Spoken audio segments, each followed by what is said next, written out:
ഇത്രയും നമ്മൾ ഈ ആർക്കിയോളജിക്കൽ മിസ്റ്ററീസ് എന്ന് പറഞ്ഞിട്ട് ചില ഒരു ഒരു 4000-3000 വർഷം മുന്നേ ഉണ്ടാക്കിയിട്ടുള്ള ഒരുപാട് സ്ട്രക്ചറുകൾ അല്ലെങ്കിൽ പട്ടണങ്ങൾ. അപ്പോൾ അതിൻ്റെ ഒരു മിസ്റ്ററി ആയിട്ട് വരുന്ന സംഭവം ഇപ്പോൾ പിരമിഡ് ഒക്കെ എടുത്തു കഴിഞ്ഞ് കഴിഞ്ഞാൽ ഇത്രയും ഹ്യൂജ് സ്ട്രക്ചർ അല്ലെങ്കിൽ അത്രയും വലിയൊരു നെറ്റ്വർക്ക് അല്ലെങ്കിൽ ആ സ്ട്രക്ചർ മാത്രമല്ല അതിൻ്റെ അത്രയും ടണ്ണേജുള്ള, അതായത് 100-500 ടണ്ണേജുള്ള ഒറ്റ കല്ലുകൾ, അത് ഇത്രയും ഹൈറ്റിൽ അത്രയും പ്രിസിഷനോട് കൂടി കൊണ്ടുവച്ചത് ഇപ്പോഴത്തെ ടെക്നോളജിക്ക് പോലും അത് സാധ്യമല്ല എന്നുള്ള രീതിയിലുള്ള ഒരു അവലോകനവും അപ്പം അത് ഈ ആളുകൾ എങ്ങനെയായിരുന്നു അത് ചെയ്തത്, അത് നമ്മളെക്കാൾ അഡ്വാൻസ്ഡ് ആയിട്ടുള്ള ഒരു സംസ്കാരം മുന്നേ രൂപപ്പെട്ടിരുന്നു, അതിൻ്റെ നാമാവശേഷമായി പോയി ഒരു ട്രേസ് പോലും ഇല്ലാതെ, അതോ അത് ഈ ഏലിയൻസിൻ്റെ ഒരു കോൺട്രിബ്യൂഷൻ, അതായത് എനിക്കറിയില്ല മൈത്രേന അതറിയാൻ പോയി മറ്റേ ചില സ്ട്രക്ചറൊക്കെ ശരിക്കും നോക്കിക്കഴിഞ്ഞ് കഴിഞ്ഞാൽ നമ്മൾ ഏരിയൽ വ്യൂവിലാണ് അതിൻ്റെ ഒരു കണക്ഷനായിട്ട് ഒരു ടോട്ടാലിറ്റിയിലൊക്കെ അത്രയും വൈഡായിട്ടുള്ള പ്ലാനിങ്ങോട് കൂടിയൊക്കെ കാര്യങ്ങൾ നടത്തി. പ്രധാനമായിട്ടും ഈ ഇത്രയും ടണ്ണേജുള്ള കല്ലുകൾ 100-500 ടണ്ണൊക്കെയുള്ള കല്ലുകൾ ഒരു 200 മുതൽ ഒരു 800 കിലോമീറ്റർ വരെ ദൂരത്തുനിന്ന് ഇങ്ങനെ ട്രാൻസ്പോർട്ട് ചെയ്ത് അതൊരു ഒരു ചെറിയൊരു പീരീഡിനുള്ളിൽ അവരിതൊക്കെ നിർമ്മിച്ചു എന്ന് പറയുന്നത് ഭയങ്കര അത്ഭുതകരമായിട്ടും പലതരം വ്യാഖ്യാനങ്ങളുണ്ട് അതിന്. പക്ഷെ അതൊന്നും പ്രൂവണാണോ എന്ന് ചോദിച്ചു കഴിഞ്ഞാൽ അറിയില്ല.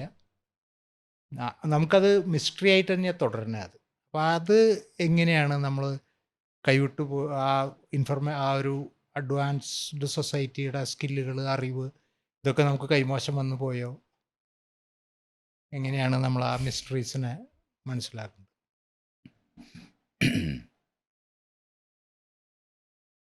നമുക്ക് മിസ്റ്ററി ആയിട്ട് തുടരുന്ന ധാരാളം കാര്യങ്ങൾ ലോകത്തുണ്ട്. അത് അങ്ങനെ അല്ലെന്ന് വിചാരിക്കുകയും വേണ്ട. ഈ മനുഷ്യരുടെ സങ്കല്പം കൂടെ ചേർന്നിട്ടുള്ള ലോകത്തിനെ പറ്റിയുള്ള വ്യാഖ്യാനങ്ങൾ എന്നും ഉണ്ടായിട്ടുണ്ട്. ഫിലോസഫിയിലായാലും ശാസ്ത്രീയമായിട്ടൊക്കെ ചിന്തിക്കുന്ന ആ കാലഘട്ടത്തിൽ ശാസ്ത്രീയമായി ചിന്തിച്ചവരായാലും ശരി, ചില ഇൻഫർമേഷൻസ് നമുക്ക് ലഭിക്കാതിരിക്കുന്ന സമയത്ത് നമ്മളവിടെ നമ്മുടേതായ അവ്യൂഹങ്ങളും കൂടെ ചേർത്തിട്ടായിരിക്കും അത് പറയുന്നത്. ഈ കാര്യകാരണങ്ങൾ ഫില്ല് ചെയ്ത് വരിക എന്നുള്ളത് നമ്മുടെ ഒരു നീഡാണ്. അപ്പോൾ നമുക്ക് ലോജിക്കലായിട്ടൊരു വിഷയത്തിനെ മനസ്സിലാക്കണമെന്ന് ആലോചിച്ചാൽ സ്വാഭാവികമായി നമുക്കുണ്ടാകുന്ന ഒരു കാര്യമാണ് അതിനൊരു എന്തുകൊണ്ട് ഇതിങ്ങനെ സംഭവിച്ചു, ഒരു കാരണം വേണം. അപ്പം ആ ഒരു പ്രമേസിനകത്ത് എന്നും നമുക്ക് അറിയാവുന്ന രേഖപ്പെടുത്തപ്പെട്ട എല്ലാ സമയങ്ങളിലും എഴുതി വെച്ചത് മാത്രമല്ല ചിത്രത്തിൽ വരച്ചിരിക്കുന്ന സമയത്തും ഇത്തരത്തിലുള്ള ഒരു ഏരിയയും കൂടെ മനുഷ്യരുടെ സങ്കല്പങ്ങളും കൂടെ അങ്ങോട്ടിട്ടിട്ട് ലോകത്തിനെ കാണുന്ന ഒരു രീതിയിലായിരുന്നു നമ്മളെന്നും വ്യാഖ്യാനിച്ച് മനസ്സിലാക്കിയിരുന്നത്. ഈ ഒരു മേഖല നിപ്പുണ്ട്, അതില്ല എന്ന് വിചാരിക്കേണ്ട. നമുക്ക് ഇപ്പോൾ മനുഷ്യൻ്റെ ഹിസ്റ്ററി തന്നെ നമ്മൾ എടുക്കുമ്പോൾ നമ്മൾ ഈ പുസ്തകത്തിനകത്ത് യഥാർത്ഥത്തിൽ ഏറ്റവും കൂടുതൽ മനുഷ്യൻ്റെ ഹിസ്റ്ററി തന്നെയാണ് ഏറ്റവും കൂടുതൽ പറഞ്ഞിട്ടുള്ളത്. അതാണല്ലോ കൂടുതൽ പ്രസക്തം. അപ്പോൾ ആ പറയുന്ന സമയങ്ങളിലൊക്കെ ഈ പറയുന്ന നിലവാരത്തിൽ വിശദീകരിക്കാൻ കഴിയാത്ത പല കാര്യങ്ങളും നിലനിൽപ്പുണ്ട് എന്നുള്ളത് നമ്മൾ അംഗീകരിച്ചുകൊണ്ട് തന്നെ അതിനെ കാണാവൂ. പ്രത്യേകിച്ച് നമ്മൾ അറിഞ്ഞു തീരുന്നില്ല എന്ന് പറയുന്നത് അത് ആ പറയുന്നത് വളരെ സൂക്ഷ്മമായ ലോകത്തിൻ്റെ അത് ഇതങ്ങനെയല്ല. ഇമ്മീഡിയറ്റ് നോളജ് തന്നെ നമുക്ക് പലതിനകത്തും ഇല്ലാതിരിക്കുന്നു എന്നുള്ള യാഥാർത്ഥ്യമുണ്ട്. അപ്പോൾ അത് നമ്മളത് അങ്ങനെ കാണണം. അപ്പോൾ അതുകൊണ്ട് ഇപ്പം നമ്മളീ പറയുന്നത് ഒരു ഇതുവരെ ഉണ്ടായിരുന്ന ഒരു ലോകവീക്ഷണത്തിന് പകരം നമുക്ക് ഒരു ലോകവീക്ഷണം നമ്മൾ നിർമ്മിക്കുന്ന ഒരു ഏരിയയിലാണ് ശരിക്കും പറഞ്ഞ ഈ പുസ്തകത്തിൻ്റെ മുഴുവൻ കാര്യങ്ങളും നിൽക്കുന്നത്. അപ്പോൾ അതിനകത്ത് ഇതിനെ എങ്ങനെ വിശദീകരിക്കും എന്ന് പറയുന്ന ഒരു കാര്യമാണ്. അപ്പോൾ എല്ലാ നാട്ടിനകത്തും ഇപ്പം നമുക്കൊരു ആന്തരികമായി ഒരു ജീവൻ, അല്ലെങ്കിൽ അതിനെ ഇപ്പോൾ പറഞ്ഞ് നമ്മൾ എനർജി എന്ന് പറഞ്ഞ വാക്ക് വരെ ഉപയോഗിക്കുന്ന ഒരു കാര്യവും, അത് കഴിഞ്ഞ് മനസ്സ്, അത് കഴിഞ്ഞ് ആത്മാവ്, സാക്ഷി എന്നിങ്ങനെ എത്രയോ തരത്തിലുള്ള വാക്കുകൾ ഉപയോഗിച്ച് നമ്മുടെ ശരീരത്തിനകത്തൊരു സവിശേഷ ശക്തിയുണ്ട് എന്ന് നമ്മൾ പറയുന്ന നിലവാരത്തിൽ നമ്മൾ ലോകത്ത് വ്യാപകമായ എല്ലാ സ്ഥലങ്ങളിലും ആളുകൾ ചിന്തിച്ചിട്ടുണ്ട്. അപ്പോൾ അതൊരു പൊതുവായി അങ്ങനത്തെ ഒരു ഉത്തരം കണ്ടെത്തിയിരുന്നു എന്നുള്ള കാര്യം നിന്ന് നമുക്ക് സംശയമൊന്നുമില്ല, എല്ലാ സ്ഥലത്തും ഉണ്ട്. അതുകൊണ്ട് മരിച്ചു പോവുക, മരണം എന്ന് പറയുന്നത് ജീവിതം അവിടെ തീരുന്നില്ല എന്നും മരണാനന്തരമായ ഒരു ജീവിതം ഉണ്ടെന്ന് വിചാരിക്കുന്നത് കൊണ്ട് തന്നെയാണ് ശരീരം അടക്കുകയൊക്കെ ചെയ്തിട്ടുള്ളത്. അപ്പോൾ ഇതുപോലുള്ള എല്ലാ സ്ഥലങ്ങളിലും ആൻസിസ്ട്രൽ വർഷിപ്പ് എന്ന് നമ്മൾ പറയുന്ന നമ്മുടെ പൂർവികരെ ആരാധിക്കുക എന്ന് പറയുന്നത് അവരുടെ അടുത്തു നിന്ന് അനുഗ്രഹങ്ങൾ മേടിക്കുക, അവരുടെ അടുത്തു നിന്ന് ചെയ്യുന്ന പ്രവൃത്തിക്ക് സാങ്ഷൻ മേടിക്കുക, ഇത് ഇങ്ങനെയുള്ളതിനെല്ലാം വേണ്ടി അവരെ പ്രീണിപ്പിക്കുക എന്ന് പറയുന്നതിന് വേണ്ടി അവർക്ക് ഇഷ്ടമുള്ള കാര്യങ്ങളെല്ലാം അവരുടെ മരണ സ്ഥലങ്ങളിൽ കൊണ്ടുവന്ന് വെക്കുക. അവർ മരണം സംഭവിച്ച സ്ഥലത്തിന് അടയാളപ്പെടുത്തുന്നതാണ് ആദ്യത്തെ. അങ്ങനെ മറ്റേതാണെന്നുണ്ടെങ്കിൽ ഇപ്പോൾ ഒരു നമ്മളിന്ന് രാവിലെ കഴിച്ച മീനിനൊന്നും ഒരു ശവക്കലറയില്ലല്ലോ, പ്രാർത്ഥനയൊന്നും ഇല്ലല്ലോ. അപ്പോൾ അത് കാരണം കൊണ്ട് നമ്മുടെ മനുഷ്യർക്ക് മാത്രമാണ് മരണം അടയാളപ്പെടുത്താൻ തുടങ്ങിയിട്ടുള്ളത്. ബാക്കി എല്ലാ ജീവികളും മരണം വളരെ സ്വാഭാവികമായി അവർ അനുഭവിച്ച് അടുത്ത തലമുറയെ ഉണ്ടാക്കി ജീവിക്കുന്നത് വഴിയാണ് ജീവൻ തുടരുന്നതെന്ന് അവർ സത്യത്തെ തിരിച്ചറിഞ്ഞതുപോലെയാണ് അത് കഴിയുന്നത്. നമ്മൾ ഈ കാര്യകാരണ സംബന്ധമായി ആലോചിക്കാൻ തുടങ്ങുന്നത് കൊണ്ട്, ചുറ്റുപാടിനെ കൂടുതൽ ഇണക്കാനായിട്ട് പ്രവർത്തിക്കുന്നത് കൊണ്ടൊക്കെയാണ് നമ്മൾ ഈ പറയുന്ന നിലവാരത്തിൽ കുറച്ച് അഭ്യൂഹങ്ങളും കൂടെ ചേർത്തിട്ട് മാത്രമേ നമ്മൾ മരണത്തിനെ അനുഭവിക്കത്തുള്ളായിരുന്നു. അപ്പോൾ അവിടെയാണ് ഈ അടയാളപ്പെടുത്തുകളെല്ലാം ഉണ്ടാകുകയും ഈ ആൻസെസ്ട്രൽ വർഷിപ്പുകളെല്ലാം ഉണ്ടാകുകയും ചെയ്യുന്നുണ്ട്. ഒരു ആന്തരിക ലോകം നമുക്ക് സവിശേഷമായി ഉണ്ടെന്നും അതിന് കറസ്പോണ്ടിങ് ആയിട്ട് ലോകത്ത് അതുപോലുള്ള സൂക്ഷ്മ ലോകങ്ങളുണ്ടെന്നും നമ്മൾ സങ്കല്പിക്കുന്നുണ്ട്. ഇപ്പം നമ്മുടെ ശരീരത്തിനകത്തൊരു ശക്തിയുണ്ട് എന്ന് നമ്മൾ അറിവ് ചെയ്തിട്ട് കൺസീവ് ചെയ്തിട്ടുള്ള ആത്മാവെന്ന്, അല്ലെന്നുണ്ടെങ്കിൽ ചീ എന്ന് ചൈനക്കാരൻ വിളിക്കുന്നത്, അല്ലെങ്കിൽ നമ്മുടെ ഇവിടെ പ്രാണൻ എന്ന് വിളിക്കുന്നത്, സ്പിരിറ്റ് എന്ന് വിളിക്കുന്നത്, അങ്ങനെ അവിടെ നിന്നാണ് സ്പിരിച്വാലിസം ഒക്കെ ഉണ്ടായിട്ടുള്ളത്. അപ്പോൾ ഇതുപോലുള്ള വാക്കുകൾ കൊണ്ട് ഒരു ആന്തരിക ലോകം സവിശേഷമായി മനുഷ്യർക്കുണ്ട് എന്ന് സങ്കല്പിച്ചതിന് ശേഷം ആ ജീവിതത്തിനെ പറ്റി സ്പെക്കുലേറ്റ് ചെയ്യുക എന്ന് പറയുന്നതായിരുന്നു നമ്മൾ ചെയ്തിട്ടുള്ളത് കൊണ്ടാണ്.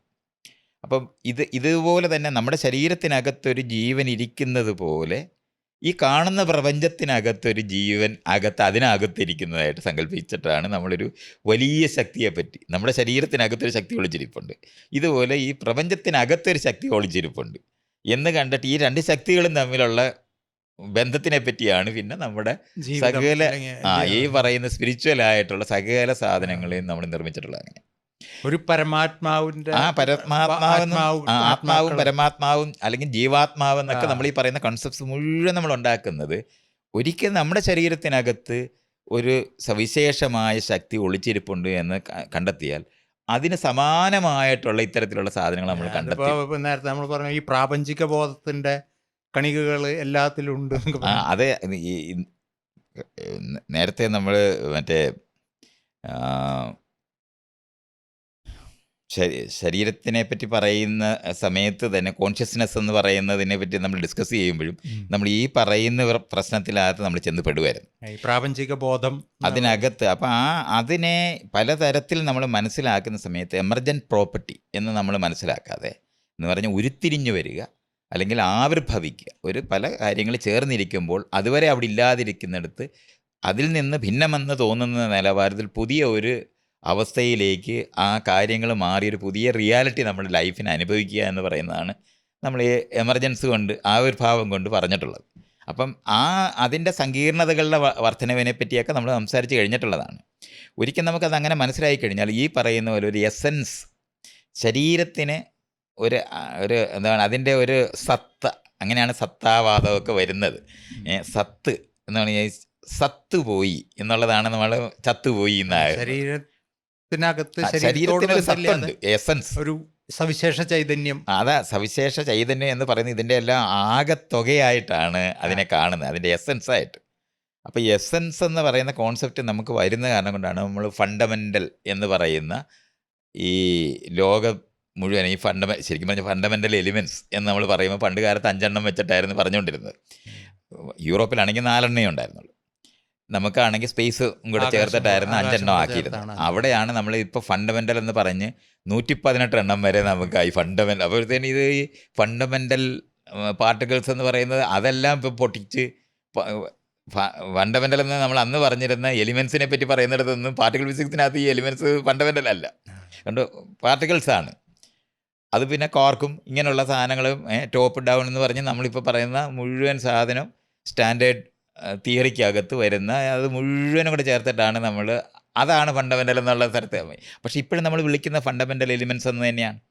അപ്പോൾ ഈ ഫണ്ടമെൻ്റൽ ഉണ്ട് എന്ന് കാണുന്ന നിലവാരത്തിൽ ലോകത്തിനെ മനസ്സിലാക്കുന്നത് കൊണ്ടാണ് എല്ലാത്തിനും പുറകിൽ ഒരു സത്യം ഒളിച്ചിരിപ്പുണ്ട് എന്ന് പറയുന്ന നിലവാരത്തിൽ ജീവിതത്തിനെ കാണുന്നത്. സത്യം ഒളിച്ചിരിപ്പുണ്ടെന്ന് പറയുന്ന പോലെ തന്നെ എല്ലാത്തിനും ഒരു മീനിങ് ഉണ്ട്. ആ മീനിങ് നമ്മൾ കണ്ടെത്തുന്ന മീനിങ് അപ്പോഴാണ് വ്യത്യസ്തമായ വേരിയൻ്റ് ആയിട്ടുള്ള ഈ തരത്തിലുള്ള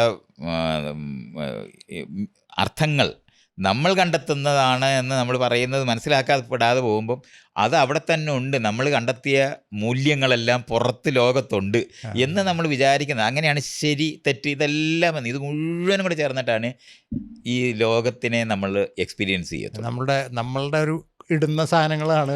ഇടുന്ന സാധനങ്ങൾ അത് ഇങ്ങനെ ചേഞ്ച് ചെയ്യുന്നുണ്ടാവും. ആധുനികമായിട്ടുള്ള പുത്തൻ അറിവ് വരുന്നത് വഴി നേരത്തെ ഇട്ടിരിക്കുന്ന ഇത്തരത്തിലുള്ള സങ്കല്പനങ്ങൾക്ക് അത് തന്നെ അതിൻ്റെ ഒരു ഹിസ്റ്ററി തന്നെ നമുക്ക് പഠിക്കാൻ പറ്റും.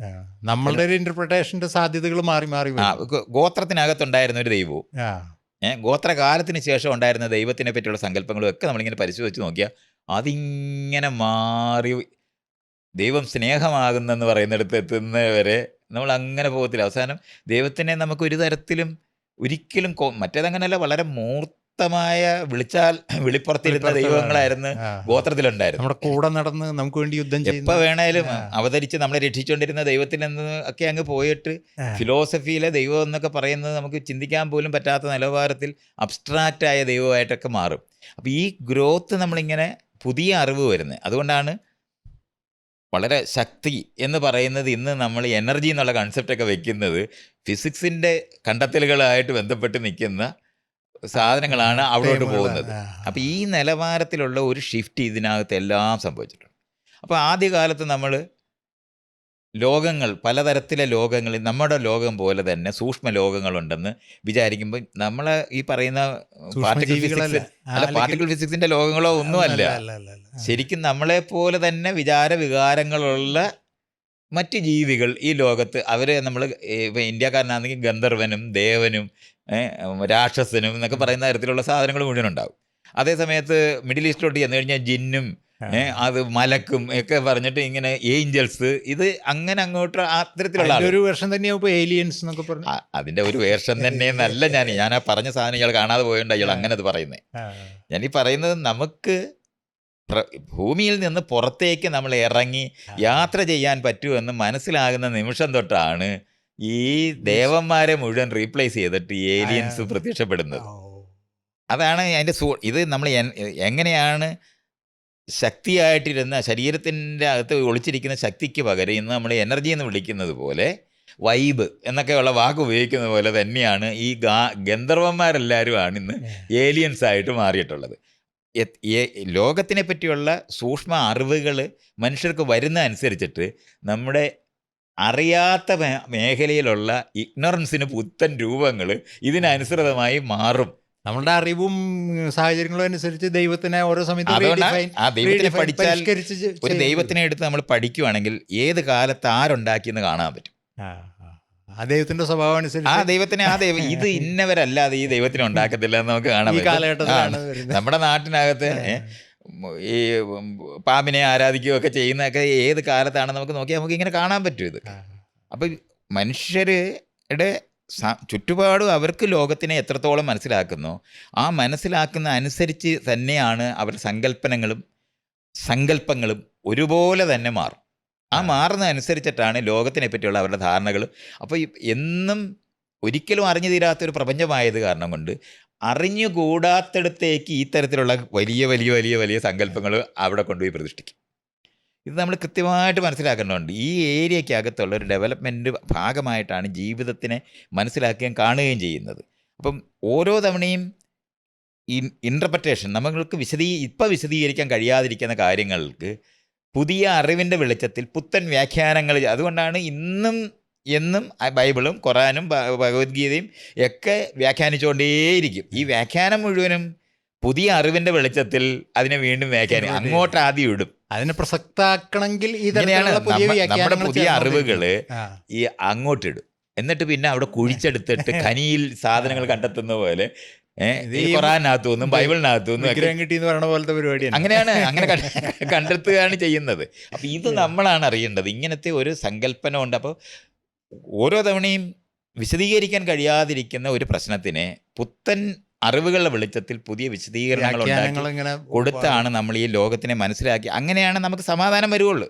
അങ്ങനെ ചെയ്യാതെ നമുക്ക് അത് പറ്റൂല. നമ്മളുടെ അഭ്യൂഹങ്ങൾ എന്ന് പറയുന്നത് നമ്മുടെ ആഗ്രഹങ്ങളും ആവശ്യങ്ങളും ഒക്കെ ചേർന്നിട്ടുള്ള ഒരു സാധനം കൂടി. നമ്മുടെ ഈ ആധുനികമായ അറിവ് ചേരുന്നത് അനുസരിച്ചിട്ടാണ് ഇത് വരുന്നത്. അപ്പോൾ ആ നിലവാരത്തിലുള്ള ഒരു ഏരിയ നമുക്ക് ഇങ്ങനെ കാണാൻ പറ്റും. പുത്തൻ വിശദീകരണങ്ങൾ. ഇപ്പോൾ ഒരു മിസ്റ്ററി ആയിരുന്നു എന്ന് നമ്മൾ പറയുന്ന ഏത് സാധനവും അതിൻ്റെ കോണ്ടക്സ്റ്റിൽ പലതരത്തിലുള്ള ഉത്തരങ്ങൾ ഇഷ്ടം പോലെ ആൾക്കാർ കണ്ടുപിടിച്ചിട്ട് ഓൾറെഡി ഉണ്ടായിരിക്കും. പക്ഷെ അതൊന്നും തന്നെ ആളുകൾക്ക് അത് ഇൻട്രസ്റ്റഡ് അല്ല. ഈ അഭ്യൂഹങ്ങൾ വരുത്തുന്നതാണ്. കഥ പറയുന്നതിനകത്തുള്ള നമ്മുടെ കൗതുകം കൊണ്ടാണ് നമ്മൾ അങ്ങനത്തെ കഥകൾ കേൾക്കാനാണ് നമുക്ക് സത്യത്തിൽ ഇഷ്ടം. അപ്പോൾ അതുകൊണ്ട് ആ നിലവാരത്തിലുള്ള മിസ്റ്റീരിയസ് ആയിട്ടുണ്ടായിരുന്ന അല്ലെങ്കിൽ വിശദീകരിക്കാൻ ഒക്കാതിരുന്ന കാര്യങ്ങളെല്ലാം എത്ര ഭയങ്കര റിസർച്ച് നടത്തി കണ്ടുപിടിച്ച് കളയും. ഇപ്പോൾ നമ്മൾ ഏറ്റവും വലിയ ഉദാഹരണമായിരുന്നു ബെർമുഡ ട്രയാങ്കിൾ. ശരിക്കും പറഞ്ഞാൽ ഇപ്പം എന്തുകൊണ്ടാണ് ആ ബെർമുഡ ട്രയാങ്കിളിൻ്റെ മേളിൽ ഈ കപ്പലും പ്ലെയിനും ഒന്നും അപ്രത്യക്ഷമാകാത്തതെന്ന് ആരും ചോദിക്കത്തില്ല. ഇപ്പം നമ്മൾ പോകുന്ന എല്ലാ സാധനവും കിട്ടും. ഈ ഇടയ്ക്ക് ആകപ്പാടെ മലേഷ്യൻ എയർപ്ലെയിനാണ് നമുക്ക് ഇതുവരെ, പക്ഷെ അതിൻ്റെ പാർട്ടും സാധനവും ഒക്കെ കിട്ടിയിട്ടുണ്ട്. ഒരു 10 വർഷമൊക്കെ കഴിഞ്ഞിട്ടാണ് കിട്ടിയിട്ടുള്ളത്. അതിനെ പറ്റിയുള്ള നമ്മുടെ ഇതുവരെയുള്ള മുഴുവൻ അറിവും വെച്ച് പരിശോധിച്ച് നോക്കുമ്പോൾ അത് ഓടിച്ച പൈലറ്റ് അയാൾ ആത്മഹത്യക്ക് തീരുമാനിച്ചിട്ട് കൊണ്ടുപോയതുപോലെയാണ് നമ്മുടെ അതിൻ്റെ മുഴുവൻ സാധനവും. അവർ മുഴുവൻ പഠനം വരുന്ന സമയത്ത് ഇയാളുടെ ഈ മുകളിലുള്ള ഈ പ്ലെയിൻ പോകേണ്ട സ്ഥലത്തൂടെ അല്ലാതെ പോവുകയും അയാളുടെ വില്ലേജിൻ്റെ മുകളിൽ പോയി അയാൾ ഒരു തവണ വട്ടം ചുറ്റിയതുമായിട്ടും അകത്ത് നിന്ന് ഒരു പൈലറ്റിനല്ലാത്ത ആർക്കും ഈ തരത്തിൽ റഡാറിനകത്ത് പെടാത്ത തരത്തിലുള്ള എല്ലാം ഓഫ് ചെയ്യാൻ പറ്റുന്നതൊന്നും വേറൊരാൾക്കും പറ്റത്തില്ല. അപ്പോൾ ഇത് മറ്റുള്ള പൈലറ്റുമാർ മുഴുവനും കൂടി ഇരുന്നിട്ടാണ് ഇത്രയും കാര്യങ്ങൾ ചെയ്യണമെങ്കിൽ ഇതിനെ മെയിൻ പൈലറ്റ് വിചാരിക്കാതെ ചെയ്യാൻ പറ്റത്തില്ല എന്ന് അവർ കണ്ടെത്തുന്നത് വഴി. മാത്രമല്ല ഈ നോർത്തേൺ ഹെമിസ്ഫിയർ വടക്കൻ ഭൂമിയുടെ ആ പകുതിക്കാണ് സകല രാജ്യങ്ങളും 90% കിടക്കുന്നത്. ഒരു തരത്തിൽ നമുക്ക് ഒരു കപ്പലോ അല്ലെങ്കിൽ ഒരു സാറ്റലൈറ്റോ ഒന്നുമില്ല ഈ ഇന്ത്യൻ ഓഷൻ എന്ന് പറയുന്നത്. ആ മേഖലയിലോട്ടാണ് ഇയാൾ ഓടിച്ചുകൊണ്ട് പോകുന്നത്. അത് കാരണം കൊണ്ട് ഒരെണ്ണത്തിന് അപ്പോൾ ആളുകൾ ഇത്രയും ഏറ്റവും ചെറിയ ഒരു എലിയെ വരെ പിടിക്കാൻ ഒരു സാറ്റലൈറ്റിന് കഴിയും. പക്ഷേ ഇത് കണ്ടെത്താൻ എന്തുകൊണ്ട് കഴിഞ്ഞില്ല എന്നൊക്കെ പറയുമ്പോൾ ഈ സദേൺ ഹെമിസ്ഫിയറിനകത്ത് ആസ്ട്രേലിയക്കാർക്കും ന്യൂസിലൻഡുകാർക്കും കൂടെ അവിടെ വയ്ക്കുന്ന ഒരു സാധനം അല്ലാതെ അത് കഴിഞ്ഞാൽ പിന്നെ സൗത്ത് ആഫ്രിക്കയുടെ മണ്ടയിലോ അല്ലെങ്കിൽ സൗത്ത് അമേരിക്കയുടെ മണ്ടയിലോ കുറച്ച് വയ്ക്കുന്ന 1-2 സാറ്റലൈറ്റ് അല്ലാതെ വേറെ ഒരു സാധനം ഇതിനിടയ്ക്കുള്ള ഒരു സ്ഥലത്ത് ഒരു കപ്പൽ പോലും ഓടിക്കുന്നില്ല. കാരണം കപ്പലുകൾ ഇപ്പോൾ സിംഗപ്പൂരിൽ നിന്ന് നമ്മൾ പോവുകയാണെന്നുണ്ടെങ്കിൽ മേപ്പോട്ടെന്ന് പറയുമ്പോൾ വടക്കോട്ട് വന്ന് അവിടെ ഉള്ള നഗരങ്ങളിലൂടെ വന്നിട്ടാണ് യൂറോപ്പിലോട്ട് പോകുന്നതായാലും ശരി അമേരിക്കയിലോട്ട് പോകുന്നതൊക്കെ ചെയ്യുന്നത്. ജപ്പാനിൽ ചെന്നിട്ട് ഇങ്ങനെ ചെയ്യുള്ളൂ. അല്ലാതെ ഈ നോമാൻസ് ലാൻഡ് പോലെ കിടക്കുന്ന ഒരു ഏരിയയാണ് ഈ സദേൺ ഹെമിസ്ഫിയർ. അവിടെ കൂടെ പോയിട്ട് അയാളുടെ അപ്പം ഇത് ഒരു നോളജബിളായ ഒരു ട്രേസ് ചെയ്താൽ അറിയാൻ പറ്റത്തില്ല എന്ന് ഇത് പറ്റില്ല എന്ന് തീരുമാനിച്ച് ചെയ്ത ഒരാളുടെ പ്രവൃത്തി കൊണ്ടാണ് നമുക്ക് അത് ഐഡൻറ്റിഫൈ ചെയ്യാൻ കഴിയാതിരിക്കുന്നതെന്നൊക്കെ ഉള്ള കാര്യം ഇപ്പം നമുക്കറിയാം. പക്ഷേ ഒരു 10 വർഷത്തോളം ലോകത്തുള്ള സകല അഭ്യൂഹങ്ങളും അന്ന് അവിടെ വർക്ക് ചെയ്തിരുന്നു.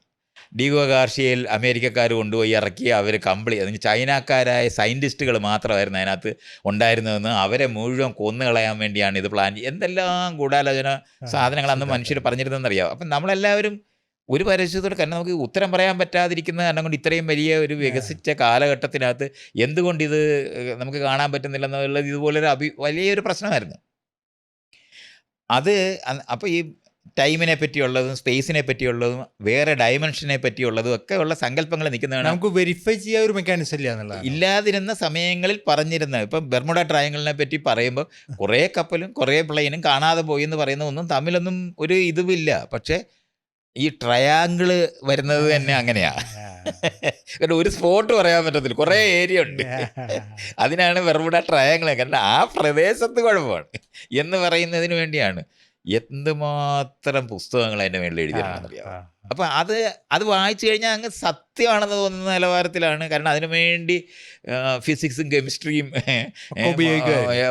ഇത് ആന്ത്രോപോളജിയും ആർക്കിയോളജിയും ഈ ഫിസിക്കൽ സയൻസസ് മുഴുവൻ അതിനകത്ത് പറഞ്ഞു കളയും. ഈ മാഗ്നറ്റിക് ഫീൽഡ് അതൊക്കെ പറയുമ്പോഴത്തേനും നമുക്ക് യാതൊരു സംശയമില്ലാതായി പോകുന്ന സ്ഥലമാണ്. അത്രത്തോളം എന്ന് പറഞ്ഞാൽ ഫിസിക്സ് അറിയുന്നവന് കെമിസ്ട്രി അറിഞ്ഞൂടായിരിക്കും, കെമിസ്ട്രി അറിയുന്നവന് ബയോളജി അറിഞ്ഞൂടായിരിക്കും. അപ്പോൾ കെമിസ്ട്രി അറിയുന്നവൻ കെമിസ്ട്രിയിൽ നോബൽ പ്രൈസ് മേടിക്കും, പക്ഷെ അവന് ബയോളജി അറിഞ്ഞൂടാ. ബയോളജിയിലെ ഏത് മണ്ടൻ പറയുന്നത് ഇവൻ കേൾക്കും, കാര്യമുണ്ട് അയാൾക്കത് അറിഞ്ഞൂടാ. അപ്പോൾ മറ്റവൻ അറിവുള്ളവനായി മാറും. ഇങ്ങനെ നമ്മൾ 90% മറ്റുള്ളവരെ ആശ്രയിച്ചിട്ട് വേണം നമുക്കിത് എടുക്കാൻ. അവർ മര്യാദയ്ക്ക് അത് ശരിക്കും പറയും എന്ന പ്രതീക്ഷയോടാണ് നമ്മളത് ടേക്കപ്പ് ചെയ്യുന്നത്. കാരണം അവരൊരു എക്സ്പെർട്ട് നോളജ് പറയുന്നതല്ലേ, അത് നമ്മൾക്ക് അങ്ങനെ എടുക്കാമെന്ന് പറയും. പക്ഷേ ഈ എന്നും നമ്മൾ ഈ അഭ്യൂഹവും കഥയും പറയുന്ന ആൾക്കാർ എല്ലാ ഡിസിപ്ലിനും ഉണ്ടെന്ന് നമ്മൾ അറിയേണ്ടതുണ്ട്. മറ്റുള്ളവരെ നമുക്ക് പൊതുവിൽ ഈ അഭ്യൂഹങ്ങളോടാണ് ഒരു നമ്മൾ കഥ പറയുന്ന മനുഷ്യരുടെ ലോകം, അത് നമുക്ക് അത് അങ്ങനെ തന്നെ മനസ്സിലാക്കേണ്ടതുണ്ട്. മിസ്റ്ററിയാണ് നമുക്ക് ഏറ്റവും ഇഷ്ടം. നമ്മൾ ഇരുട്ടത്ത് ഭൂതം ഉണ്ടെന്ന് അറിയുന്നതാണ് ഇഷ്ടം, അല്ലാതെ അവിടെ ഭൂതം ഉണ്ട് എല്ലാം കണ്ടുപിടിച്ച് കഴിഞ്ഞാൽ പിന്നെ എന്തോ ഒരർത്ഥവും ഇല്ലാതെ പോകത്തില്ലേ. അപ്പോൾ മിസ്റ്ററി എന്ന് പറയുന്നത് നമ്മുടെ ജീവിതത്തിൻ്റെ അടിസ്ഥാനമാണ്. അത് പ്രപഞ്ചം അങ്ങനെ തന്നെയാണ്, അറിഞ്ഞു തീർക്കാൻ വയ്യാത്ത പ്രപഞ്ചമായത് കാരണം കൊണ്ട് തന്നെ അതുണ്ടാവും. അപ്പോൾ ഈ തരത്തിലൂടെ നമ്മൾ ഇതിനെ ഇങ്ങനെ മനസ്സിലാക്കുമ്പോൾ ആയിരക്കണക്കിന് മിസ്റ്റീരിയസ് എന്ന് നമ്മൾ വിളിച്ചിരുന്ന സാധനങ്ങളെല്ലാം ഇന്ന് ഒരു മിസ്റ്ററി ഇല്ലാതെ അവിടെ വെറുതെ ഇരിപ്പുണ്ട്. ഇപ്പോഴും നമുക്ക് വിശദീകരിക്കാതെ ഇരിക്കുന്ന സ്ഥലത്തെല്ലാം ഈ പറയുന്ന സകല കഥയും വീണ്ടും അവിടെ തന്നെ നിൽക്കും. അതിൻ്റെ പുറത്ത് വിശദീകരിക്കപ്പെടാതിരിക്കുന്നിടത്തോളം കാലം അഭ്യൂഹങ്ങളുടെ പുതിയ അറിവുകൾ മുഴുവനും കൂടെ അവിടെ ചേർത്ത് വിശദീകരിച്ചുകൊണ്ടിരിക്കും. ഇതാണ് ചെയ്തുകൊണ്ടിരിക്കുന്നത്. അപ്പോൾ ഇതുപോലെ മൈത്രേയൻ തന്നെ പറഞ്ഞിട്ടുണ്ട്, അറിഞ്ഞു കഴിഞ്ഞാൽ ഒരു സാധ്യതയുള്ളൂ, അറിയില്ലെങ്കിൽ അനന്ത സാധ്യതയാണ്. അതിന് ഒരു സംശയമില്ല. ഇഷ്ടം പോലെ പറയാം, ഭയങ്കര ഇഷ്ടമല്ലേ. ഇപ്പം നമുക്ക് ജനറ്റിക്സ് എന്ന് പറയുന്ന സാധനത്തിനെ പറ്റിയുള്ള അറിവ് വന്നതോടെ പഴയ കാലത്തെ ഒരു ജീനെടുത്ത് അതിനെ ഡെവലപ്പ് ചെയ്യാൻ പറ്റും എന്ന് അങ്ങോട്ട് വന്നതോടെ ഒറ്റയടിക്ക് നമ്മൾ ജുറാസിക് പാർക്ക് പോയി ഉണ്ടാക്കിയില്ലേ. ഒരു ജീനും ഒരു ജനിതക ഒരു സാധ്യതയും ഇല്ല.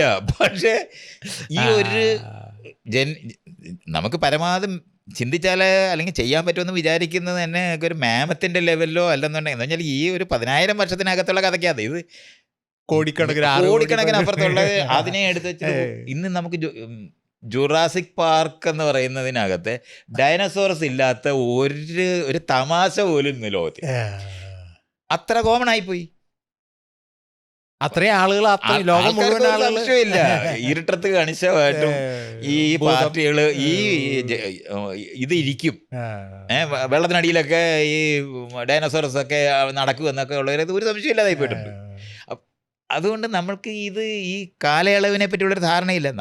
നമ്മൾ ചിന്തിച്ചാൽ തന്നെ ഈ ഡിസ്ട്രോയ് ചെയ്യപ്പെടാത്ത ഒരു ജനറ്റിക്സ് ഉണ്ടാകുക എന്ന് പറയുന്നതൊക്കെ പ്രിസർവ് ചെയ്ത ഐസിനകത്ത് പ്രിസർവ് ചെയ്തിട്ടൊക്കെ ഇരുന്നിട്ടാണ് ഈ മാമത്തിനെ പറ്റി അല്ലെങ്കിൽ ഡോഡോ എന്ന് പറയുന്ന കിളിയെ പറ്റി, ടസ്മേനിയൻ ടൈഗർ എന്ന് പറയുന്ന, ഇങ്ങനെ നമുക്ക് കുറേ സാധനങ്ങളുണ്ട് നമുക്ക് കൊണ്ടുവരാനും ജീവിപ്പിക്കാനും കഴിയുമെന്ന് പ്രതീക്ഷിക്കുന്നത്. ഇപ്പോഴും ഒന്നും ചെയ്തിട്ടൊന്നുമില്ല കേട്ടോ, പക്ഷേ നമുക്ക് അങ്ങനെ ഒരു പ്രതീക്ഷയെങ്കിലും വെക്കാൻ പറ്റുന്നത്. പക്ഷേ അതൊന്നും അല്ല സിനിമയിൽ വന്നത്. സിനിമ വന്നത് 4-5 കോടി വർഷം മുമ്പ് നടന്ന ഒരു സംഭവത്തിനെ എടുത്തു വെച്ചിട്ട് അവിടെ ഉണ്ടായിരിക്കുന്ന അങ്ങ് ഫോസിലായി പോയിട്ടുള്ള സാധനങ്ങളിനകത്തു നിന്ന് എടുത്തു എന്ന് അതിനെന്തായിരുന്നു ഒരു ആംബറിനകത്ത് എന്ന് പറഞ്ഞാൽ ഒരു മരത്തിൻ്റെ പശയ്ക്കകത്ത് ഇരിക്കുന്ന കൊതുക്, ആ കൊതുകിൻ്റെ വയറ്റിലിരിക്കുന്ന അത് കുടിച്ച ചോരയ്ക്കകത്തു നിന്ന് എടുക്കുന്ന ഇങ്ങനെ അങ്ങോട്ട്. അപ്പം ഒരു ലോജിക്കലി കറക്റ്റായിട്ട് തോന്നുന്നു. അതുകൊണ്ട് എങ്ങനെയാണ് ഡൈനോസോറസ് നമ്മുടെ ജീവിതത്തിൽ, ഇപ്പം നമ്മുടെ ഏത് കടയിൽ പോയിട്ട് ഒരു ടോയ് മേടിച്ചാൽ അതിനകത്ത് കുറേ ഡൈനോസോറസ് ഇരിക്കും, അങ്ങനെ അങ്ങ് റിയലായി പോയില്ലേ. ഈ റിയാലിറ്റി നമ്മൾ മനസ്സിലാക്കാനുണ്ട്. ഇതുപോലെ ഇമാജിൻ ചെയ്ത് ഒരു ലോകം ഉൽപ്പാദിപ്പിക്കാൻ കഴിയുന്നവർ തന്നെയാണ് മനുഷ്യർ. ഇതുകൊണ്ടാണ് ഈ മിസ്റ്ററി മുഴുവനും ഭയങ്കരമായിട്ടുള്ള പുതിയ അറിവുകളും കൂടെ ചേർത്ത് പറയുക എന്ന് പറയുന്നത് മനുഷ്യ സഹജമായ ഒരു ലോകമാണ്. ഇത് നമ്മൾ ഇത്രയും അറിയേണ്ടതുണ്ട്. അപ്പം അറിവുകൾ വരുമ്പോൾ മിസ്റ്ററി ഇല്ലാതെയാവല്ല ചെയ്യണം, മിസ്റ്ററി കൂടുതൽ കാരണം ഇത് യഥാർത്ഥത്തിൽ വിശദീകരിക്കാൻ കഴിയാത്ത അത്രയും നിൽക്കുവാണെങ്കിൽ മിസ്റ്ററി കൂടുതൽ സങ്കീർണമാകത്തേ ഉള്ളൂ. അങ്ങനെയാണ് വന്നത്. അതുകൊണ്ടാണ് സ്പേസിലോട്ട് നമുക്ക് പോകാൻ, യാത്ര ചെയ്യാൻ പറ്റുമെന്ന് അങ്ങോട്ട് മനസ്സിലായതോടെ എല്ലാ നാട്ടിൽ നിന്നും പെട്ടെന്നാണ് ഫ്ലാഷ് ഗോർഡനും ബാറ്റ്മാനും ഇവിടുത്തെ തന്നെയാണെന്ന് തോന്നുന്നു, മറ്റേ സൂപ്പർമാനും ഒക്കെ ഇങ്ങനെ വന്ന് പ്രത്യക്ഷപ്പെട്ടില്ലേ അന്ന് തൊട്ട്. അത് കഴിഞ്ഞിട്ട് സിനിമ എടുത്തില്ലേ, encounter of the third kind, E.T., ഇതെല്ലാം ഇങ്ങനെ ഉണ്ടാക്കി നമുക്കിപ്പോൾ ഒരു സംശയരഹിതമായിട്ട് അന്യഗ്രഹത്തിലൊക്കെ ജീവികളുണ്ട്. അവർ നമ്മളെപ്പോലെ തന്നെ എന്താണ് ഒരേപോലെ തന്നെ ഇപ്പോഴും തോക്കും പിടിച്ച് നടക്കുന്നവരാണ് നമ്മൾ. ആ സ്റ്റാർ വാഴ്സ് ഒക്കെ കണ്ടാൽ നമുക്കിങ്ങനെ താടിക്കും കൈ കൊണ്ട് നമ്മളിങ്ങനെ ഇരിക്കും. ഇത്രയും വികസിച്ച ജീവികളായിട്ട് ഇതുവരെ തോക്ക് താഴെ വെച്ചിട്ടില്ലേ, അയലത്തുകാരനെ സ്നേഹിക്കാൻ പഠിക്കുന്നില്ല, ഇത് എന്തിനാണ് ഇപ്പോഴും ഈ ആയുധമായിട്ട് നടക്കുന്നതെന്ന് ചോദിക്കുന്ന ചോദ്യത്തിന് ഒരു ഉത്തരവില്ലാതാണ് നമ്മളതൊക്കെ പറയുന്നത്. എത്ര അപമാനകരമായ, എത്ര പ്രാകൃതമായ മനുഷ്യന്മാരുടെ സങ്കല്പം കൊണ്ടാണ് ആ സ്റ്റാർ വാഴ്സ് ഒക്കെ ഉണ്ടാകുന്നത്. നമ്മളുടെ തന്നെ ഈ ആഗ്രഹങ്ങളും നമ്മളിപ്പോഴും ഞാൻ ഉടുപ്പിട്ട ചെമ്പാൻസി എന്ന് ഞാൻ ഒരിക്കൽ പറഞ്ഞിട്ടുള്ളതാണ്. നമ്മൾ അല്ലാതെ നമ്മൾ മാറുന്നില്ല. ഈ സങ്കല്പങ്ങൾ ഇതേപോലെയാണ്. നമ്മൾ ഈ ഏലിയൻസിനെ പറ്റി സങ്കല്പിച്ചാൽ ഇതേ നമ്മളാണ് അവിടെ ഉടുപ്പിട്ടിരിക്കുന്നത് എന്നുള്ളതല്ല, നമ്മളുടെ പ്രതിരൂപങ്ങളാണ് അത്. അവരങ്ങനെ ടെക്നോളജിക്കലി ഇത് പണ്ട് ദേവേന്ദ്രനെ ഉണ്ടാക്കുമ്പോഴും സ്യൂസിനെ ഉണ്ടാക്കുമ്പോഴും ഈ നമ്മുടെ നാട്ടിലെ ഭാര്യ ഭർത്താവ് തമ്മിലുള്ള വഴക്കും നമ്മൾ അങ്ങോട്ടും ഇങ്ങോട്ടും കുസി പിടിക്കുന്നതും ഒക്കെ ചെയ്യുന്ന ദൈവങ്ങൾ മാത്രമേ ഉള്ളൂ. വാശിയും വൈരാഗ്യവും മറ്റുള്ളവരെ മുഴുവൻ ഉപദ്രവിക്കാനും വെട്ടാനും കൊത്താനും നടക്കുന്ന ആയുധം മാത്രമാണ് വ്യത്യാസം വരുന്നത്. ഇതേ ഇവിടുത്തെ എന്ന് പറഞ്ഞാൽ ട്രംപും പുടിനും സെലൻസ്കിയും ചിയും ഒക്കെ ആയിട്ട്, അല്ലെങ്കിൽ മോദി, ഈ പാർട്ടികളാണ് ഉടുപ്പ് വിട്ട് ഈ ആകാശത്തിരിക്കുന്നത്. അല്ലാതെ അവൻ്റെ കയ്യിലൊക്കെ എന്തുവാണ് തോക്ക്. അപ്പോഴും തോക്കിനേക്കാളും വലുതൊന്നും ആലോചിക്കാൻ നമുക്ക് അറിഞ്ഞുകൂടാ. അത് കാരണം കൊണ്ട് ഉണ്ടായ സാധനത്തിന് മേളിൽ ഇമാജിനേഷൻ വർക്ക് ചെയ്യത്തുള്ളൂ. അപ്പോൾ അത് കാരണം കൊണ്ട് എന്താണ് സാപ്പർ വെച്ചിട്ട് അടിച്ചിട്ട് ലേസർ കൊണ്ട് ഉണ്ടാക്കുന്ന, അല്ലെങ്കിൽ ലേസർ ഗണ്ണ്, അങ്ങനത്തെ ഈ ഗണ്ണി കിടന്നിട്ട് കളിക്കുന്ന സാധനങ്ങൾ തന്നെയാണ് ഇപ്പോഴും കണ്ടുപിടിച്ചോണ്ടിരിക്കുന്നത്. നേരത്തെ നമ്മൾ പറഞ്ഞ പോലെ ഈ പഴയ ഇതിഹാസങ്ങളിലുള്ള കമ്പുമില്ലും അതിൻ്റെ അതേ തോക്കുള്ളതുകൊണ്ട് തോക്കിൻ്റെ എക്സാജറേഷൻസ് ആണ് ഉണ്ടാക്കുന്നത്. ഇതേ സാധനങ്ങളും ഇതേപോലുള്ള സങ്കല്പങ്ങളും നിലനിർത്തിയാണ് ഈ ലോകത്ത് ഇതുവരെ ഉണ്ടായിരിക്കുന്ന നമുക്കറിയാവുന്ന മിസ്റ്ററികൾ വിശദീകരിക്കപ്പെട്ടിട്ടുള്ളത്. അതുകൊണ്ട് അത് ഇനിയും തുടരും. കച്ചവടം നന്നായിട്ട് പിടിപിടുകയായിട്ട് സിനിമകൾ ഉണ്ടാക്കാൻ പറ്റുന്ന കാരണം കൊണ്ട് നടക്കും. ഇഷ്ടംപോലെ ടോയ്സ് ഉണ്ടാക്കാൻ പറ്റുന്ന കാരണം കൊണ്ട് അത് വീണ്ടും കച്ചവടമായിട്ട് നടക്കാൻ പറ്റുമെന്ന് അറിയുന്ന കാരണം കൊണ്ട് അതെല്ലാം നടക്കുമെന്നൊക്കെ നമ്മൾ അറിയേണ്ടതുണ്ട്. പക്ഷേ അതേ സമയത്ത് തന്നെ നമുക്ക് അറിയേണ്ടതുണ്ട്, നമുക്ക് വിശദീകരിക്കാൻ കഴിയാത്തതായിട്ടുള്ള ധാരാളം പ്രശ്നങ്ങൾ നമ്മുടെ മുന്നിലുണ്ട്. അല്ല, ഇതിൽ ഇപ്പോൾ ഇത് പറയുമ്പോഴും പിരമിഡിൻ്റെ ആ കല്ലുകളുടെ വലിപ്പം, അതിന്റെ ട്രാൻസ്പോർട്ട്, അതിനെ ആ കല്ലുകൾ എവിടെ നിന്നാണ് കോറി ചെയ്തതെന്നൊക്കെ നമ്മൾ കണ്ടെത്തി കഴിഞ്ഞിട്ടുണ്ട്. അപ്പോൾ അത് ഇത്രയും ദൂരമുണ്ട്, അത് മനസ്സിലായി. മനസ്സിലായ കാര്യങ്ങൾ ഒരു എന്ന് പറഞ്ഞാൽ ലോകത്ത് നമ്മൾക്ക് അറിയാവുന്ന ഒരു ഇൻ്റർപ്രിട്ടേഷൻ്റെ സ്ഥലമാണ് ഞാനീ പറയുന്നത്. ഇപ്പം ലോകത്ത് അറിയാവുന്ന ഒരു രാജാവ് അയാൾക്കൊരു കല്ലറ ഉണ്ടാക്കിയെന്ന് വെച്ചോ. അയാൾക്കൊരു കല്ലറ ഉണ്ടാക്കി, അയാളുടെ മോൻ അയാളെ വലിയ കല്ലറ ഉണ്ടാക്കും. നമ്മുടെ നാട്ടിലെ ആൾക്കാർ പെര വയ്ക്കുന്ന പോലെ. അയലത്തുള്ളവൻ പെര വെച്ചിട്ടുണ്ടോ, അവന് 3 മുറിയുള്ളത് വെച്ചാൽ മറ്റവൻ 4 മുറിയുള്ളത് വയ്ക്കും, അതിൻ്റെ അടുത്തവൻ 5 മുറിയുള്ളത് വയ്ക്കും. പക്ഷെ ഇത്രയും ട്രാൻസ്പോർട്ടേഷൻ അതൊക്കെ മനസ്സിലായി. അത് ആ വിഷയം പറയാനല്ല, നമ്മൾ എന്തുകൊണ്ടാണ് ഈ വലിപ്പമുള്ള ഇത് ഇപ്പോൾ ഒരു കൊച്ചു പിരമിഡ് ഉണ്ടാക്കിയോ, അത് കഴിഞ്ഞാൽ പിന്നെ അടുത്ത വലിയ പിരമിഡ് ഉണ്ടാക്കാനായിട്ട് നമ്മൾ പോകുന്ന മനുഷ്യ സഹജമായ ഒരു സാധനമുണ്ട്, അതിനേക്കാളും വലുത്, അതിനേക്കാൾ. പിന്നെ എന്തുകൊണ്ടാണ് അങ്ങ് നിന്ന് പോകുന്നതെന്ന് ചോദിച്ചാൽ, ഒരു രാജ്യത്തിൻ്റെ എക്കണോമിക്സ് തകരുന്നത് വരെ ഈ മക്കൾ രാജാക്കന്മാർ മുമ്പോട്ട് കൊണ്ടുപോകും എന്നുള്ള കാര്യം അറിയണം. നമ്മൾ ആ എല്ലോറയിൽ പോയാൽ മതി, 21 ഗുഹയെങ്ങാണ്ട് അവിടെ ഉണ്ട്. എല്ലാ ഗുഹയിലും ഒരേ ബുത്തനാണ് കിടക്കുന്നത്. ഇവന്മാരെന്തിനാണ് 21 ഉണ്ടാക്കിയെന്ന് ഈ അവിടുത്തെ രാജാക്കന്മാരെ പറ്റി, അവരുടെ മക്കളെ പറ്റി നമുക്ക് അറിഞ്ഞുകൂടാമെങ്കിൽ ഒരിക്കലും മനസ്സിലാകത്തില്ല. അവരുടെ പരസ്പരമുള്ള ഒരു മത്സരത്തിൽ ഇവർ എൻ്റെ അച്ഛൻ ഉണ്ടാക്കിയതിനേക്കാളും ഇച്ചിരി വലിയ ഒരു ഗുഹയും കൂടെ ഉണ്ടാക്കണം. അല്ലാതെങ്കിൽ ഒരു 21 ഗുഹയിലും പോയി തൊഴാനല്ലേ പോകുന്നേ. ഈ ആദ്യത്തെ ഗുഹയെ തൊഴുതേ കഴിഞ്ഞ് കൂടുതൽ ബുദ്ധനെ തൊഴാനൊന്നും നോക്കത്തില്ലല്ലോ. പക്ഷേ ഇത് ഉണ്ടാക്കുക ചെറിയതിനകത്തുനിന്ന് തുടങ്ങി ഏറ്റവും വലിയ പ്രതിമകൾ ഉണ്ടാക്കുക എന്ന് പറയുന്നത് മനുഷ്യരുടെ സ്വപ്നമാണ്. ഒരു കെട്ടിടം ഉണ്ടാക്കി കഴിഞ്ഞാൽ അതിനേക്കാളും വലിയ കെട്ടിടം അപ്പുറത്ത് വേറൊരു രാജ്യത്ത് ഉണ്ടാക്കുക എന്ന് പറയുന്നത്, ശത്രു രാജ്യത്ത് ഉണ്ടാക്കുക എന്ന് പറയുന്നത്, അല്ലെങ്കിൽ നമ്മളാണ് ഏറ്റവും വലുതെന്ന് കാണിക്കുന്നവരെല്ലാം ഉണ്ടാക്കും. പൊക്കം ഉള്ളത് ഉണ്ടാക്കുക എന്ന് പറയുന്നത് എന്നും മനുഷ്യർ ചെയ്തുകൊണ്ടിരിക്കുന്ന ഒരു ഈ കാര്യമാണ്. പില്ലേഴ്സ് ഒരു ടെമ്പിൾ പില്ലേഴ്സിന്റെ മുകളിലുള്ള അതൊക്കെ അന്ന് ടെമ്പിളായിരുന്നു ഉണ്ടാക്കുന്നതുകൊണ്ടാണ് ടെമ്പിൾ. ഇപ്പോൾ നമ്മൾ ഗ്രീസിലൊക്കെ നമ്മൾ നോക്കിയാൽ മതി, എന്തുമാത്രമാണ് ഉണ്ടാക്കുന്നത്. അപ്പോൾ ഈ സ്റ്റാച്യു ഉണ്ടാക്കുമ്പോൾ ഇതുവരെ ഉണ്ടാക്കിയ സ്റ്റാച്യുവിനേക്കാൾ 1/2 ഇഞ്ച് പൊക്കമുള്ള ഒരെണ്ണം കൂടെ ഉണ്ടാക്കി വലുതായിട്ട് കാല് മേളി വെക്കണമെന്ന് പറയുന്ന ഈ ഒരു കൊതിയുടെ ലോകം ഉണ്ടെന്നുള്ളത് നമുക്കിതിങ്ങനെ കാണാം. അല്ലെങ്കിൽ ഒരു കാലത്ത് നമുക്കിത് വിശദീകരിക്കാനൊക്കത്തില്ല, ഇത്രയാണ് എന്തിനാ ഉണ്ടാക്കിയെന്ന്. ഇപ്പം ഇതിൻ്റെ അതിഭൗതികമായതും ഭയങ്കര സയൻസ് എന്ന് പറയുന്ന നിലവാരത്തിലുള്ള വിശദീകരണങ്ങളൊക്കെ കൊടുക്കുമ്പോൾ അടുപ്പിച്ച് എങ്ങനെയാണ് ഇത് ഇത്രയും സാധനം എന്ന് പറഞ്ഞാൽ അതിന് ഒരു ലോജിക്ക് വേറെ ഇല്ല. അതേസമയം മനുഷ്യരാണെന്നുണ്ടെങ്കിൽ ഇത് ചെയ്യും എന്നുള്ള കാര്യത്തിൽ സംശയമൊന്നും വേണ്ട. ഒരുത്തനൊരു പ്രതിമ ഉണ്ടാക്കിയോ അതിനേക്കാളും വലിയ പ്രതിമ ഉണ്ടാക്കാനോ അല്ലെങ്കിൽ അതിനേക്കാളും ഭംഗിയുള്ള പ്രതിമ ഉണ്ടാക്കാനോ നിരന്തരം ശ്രമിക്കുന്ന ഒരു ജീവിയാണ് നമുക്ക് കാണാൻ പറ്റും. അത് ഈ മരണത്തിലൂടെ ഒരു തുടർച്ചയുണ്ടെന്നുള്ളത് കൊണ്ട് അത് വേറെ, അതല്ല ഈ ഒരാളുടെ സാന്നിധ്യം സ്ഥാപിക്കാനും അതാണ് അടുത്ത തലമുറ ഒരാൾ ചെയ്തു വെച്ചിരിക്കുന്നതിനേക്കാളും അല്പം കൂടെ വലുതുണ്ടാക്കുക എന്ന് പറയുന്ന രീതിയിലുള്ള ഒരു രീതി കൊണ്ടാണ് നമുക്ക് ഈ 21 ഗുഹയുണ്ടാക്കുന്നത്. ഇനി അവിടുത്തെ അവിടുത്തെ ഒരു കൈലാസത്തിനെ പറ്റി ഇവിടുത്തെ ഈ RSSകാർ നിരന്തരം അതുപോലൊരു സംഭവം ഇല്ലെന്ന് പറഞ്ഞാൽ അവിടെ ഈ ഗുഹയുണ്ടാക്കുന്ന ടെക്നോളജി എന്ന് പറഞ്ഞാൽ ഡെക്കാൻ പ്ലേറ്റോ ഉണ്ടായത് ഈ ലോകത്തിലെ ഇപ്പം നമ്മുടെ അറിവിനകത്ത് 2ാമത്തെ ഏറ്റവും വലിയ അഗ്നിപർവ്വതം പൊട്ടിയിട്ട് അത് ലക്ഷക്കണക്കിന് വർഷം പൊട്ടിയിട്ട് ഉണ്ടായ പ്ലേറ്റോയാണ് ഈ ഡെക്കാൻ പ്ലേറ്റോ എന്ന് പറയുന്നത്. അവിടെ ഈ പാറയ്ക്കകത്തേക്ക് തുരക്കാൻ പറ്റും. നമ്മൾ സാധാരണ പാറ എടുത്ത് ചെത്തി മിനുക്കി രൂപം ഉണ്ടാക്കുക എന്നല്ലേ പറയുന്നത്. ഇതങ്ങനെയല്ല, കുറച്ചുകൂടെ സോഫ്റ്റ് ആയ ഒരു മെക്കാനിസമാണ് ഈ ആ പാറ. അതിൻ്റെ ഉള്ളിൽ കൂടെ സാൻഡ്സ്റ്റോൺ എന്ന് അതിന് പറയുന്നത്. ആ സാൻഡ്സ്റ്റോൺ എന്ന് പറയുന്ന സാധനത്തിനകത്തേക്ക് നമുക്കുണ്ടാക്കിയും രൂപങ്ങളും സാധനങ്ങളും ഉണ്ടാക്കിയാൽ അത് ഒരു പാറ പൊട്ടിച്ചു കൊണ്ടുവന്ന് രൂപമാറ്റം വരുത്തുന്ന പോലെ അല്ല, പാറയ്ക്കകത്തേക്ക് ചെയ്യാൻ പറ്റും. ഈ ഒരു സാധനം ഒരിക്കൽ ചെയ്യാൻ പഠിച്ചതോടാണ് ആ സംഭവം. അപ്പോൾ നമ്മളിപ്പോൾ കണ്ടാൽ അത്ഭുതകരമായി ഇതിങ്ങനെ നിൽക്കുകയാണെന്ന് തോന്നും. പക്ഷേ ആകെ അതിൻ്റെ ചുറ്റിനുമുള്ള സാധനം ഇങ്ങനെ ഇളക്കി കളഞ്ഞെന്നുള്ളത് പോലെയാണ് ഈ സാധനം നിൽക്കുന്നത്. അല്ലാതെ അത് പൊക്കി പിടിക്കാനോ എടുക്കാനും പറ്റുന്ന യാതൊരു നീഡും ഇല്ല.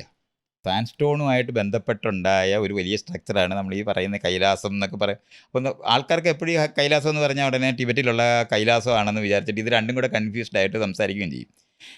ഇവിടെ ഇപ്പൊ ഈ ഇന്ത്യയിൽ കൈലാസത്തിനെ കോപ്പി അടിച്ച് ഇമിറ്റേറ്റ് ചെയ്ത് ആ കൈലാസം ഒന്നും ഇല്ല, ഇതൊരു ശിവക്ഷേത്രമാണ്.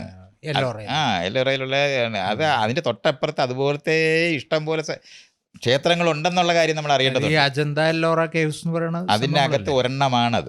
അപ്പോൾ അത് ഇതൊക്കെ എന്ന് പറഞ്ഞാൽ ഇപ്പം ഇത് ഇന്ത്യയിലൊരു വലിയ എന്ന് പറഞ്ഞാൽ നമ്മളൊക്കെ അറിയാത്തത്രയും കാലം പഴക്കമുള്ള ഒരു ചരിത്രം ഇവിടെ ഉണ്ടെന്ന് ഉണ്ടാക്കുന്ന ചരിത്രം നിർമ്മിച്ചുകൊണ്ടിരിക്കുന്ന ഈ വടക്കേ ഇന്ത്യൻ നീഡ് കൊണ്ടാണ് സത്യത്തിൽ ഇപ്പോൾ അത്തരത്തിലുള്ള സാധനങ്ങൾ മുഴുവൻ ഉൽപ്പാദിപ്പിച്ചുകൊണ്ടിരിക്കുന്നത്. അതേ സമയത്ത് ലോകവ്യാപകമായിട്ട് തീരപ്രദേശങ്ങളിലായിരുന്നു നഗരങ്ങളൊക്കെ ഉണ്ടായിരുന്നത്. ആ ഉണ്ടായിരുന്നത് മുഴുവനും വെള്ളം ഐസേജ് കഴിഞ്ഞിട്ട് വെള്ളം റൈസ് ചെയ്ത സമയത്ത് അത് മുഴുവൻ കടലിനടിയിൽ പോയിട്ടുണ്ട്.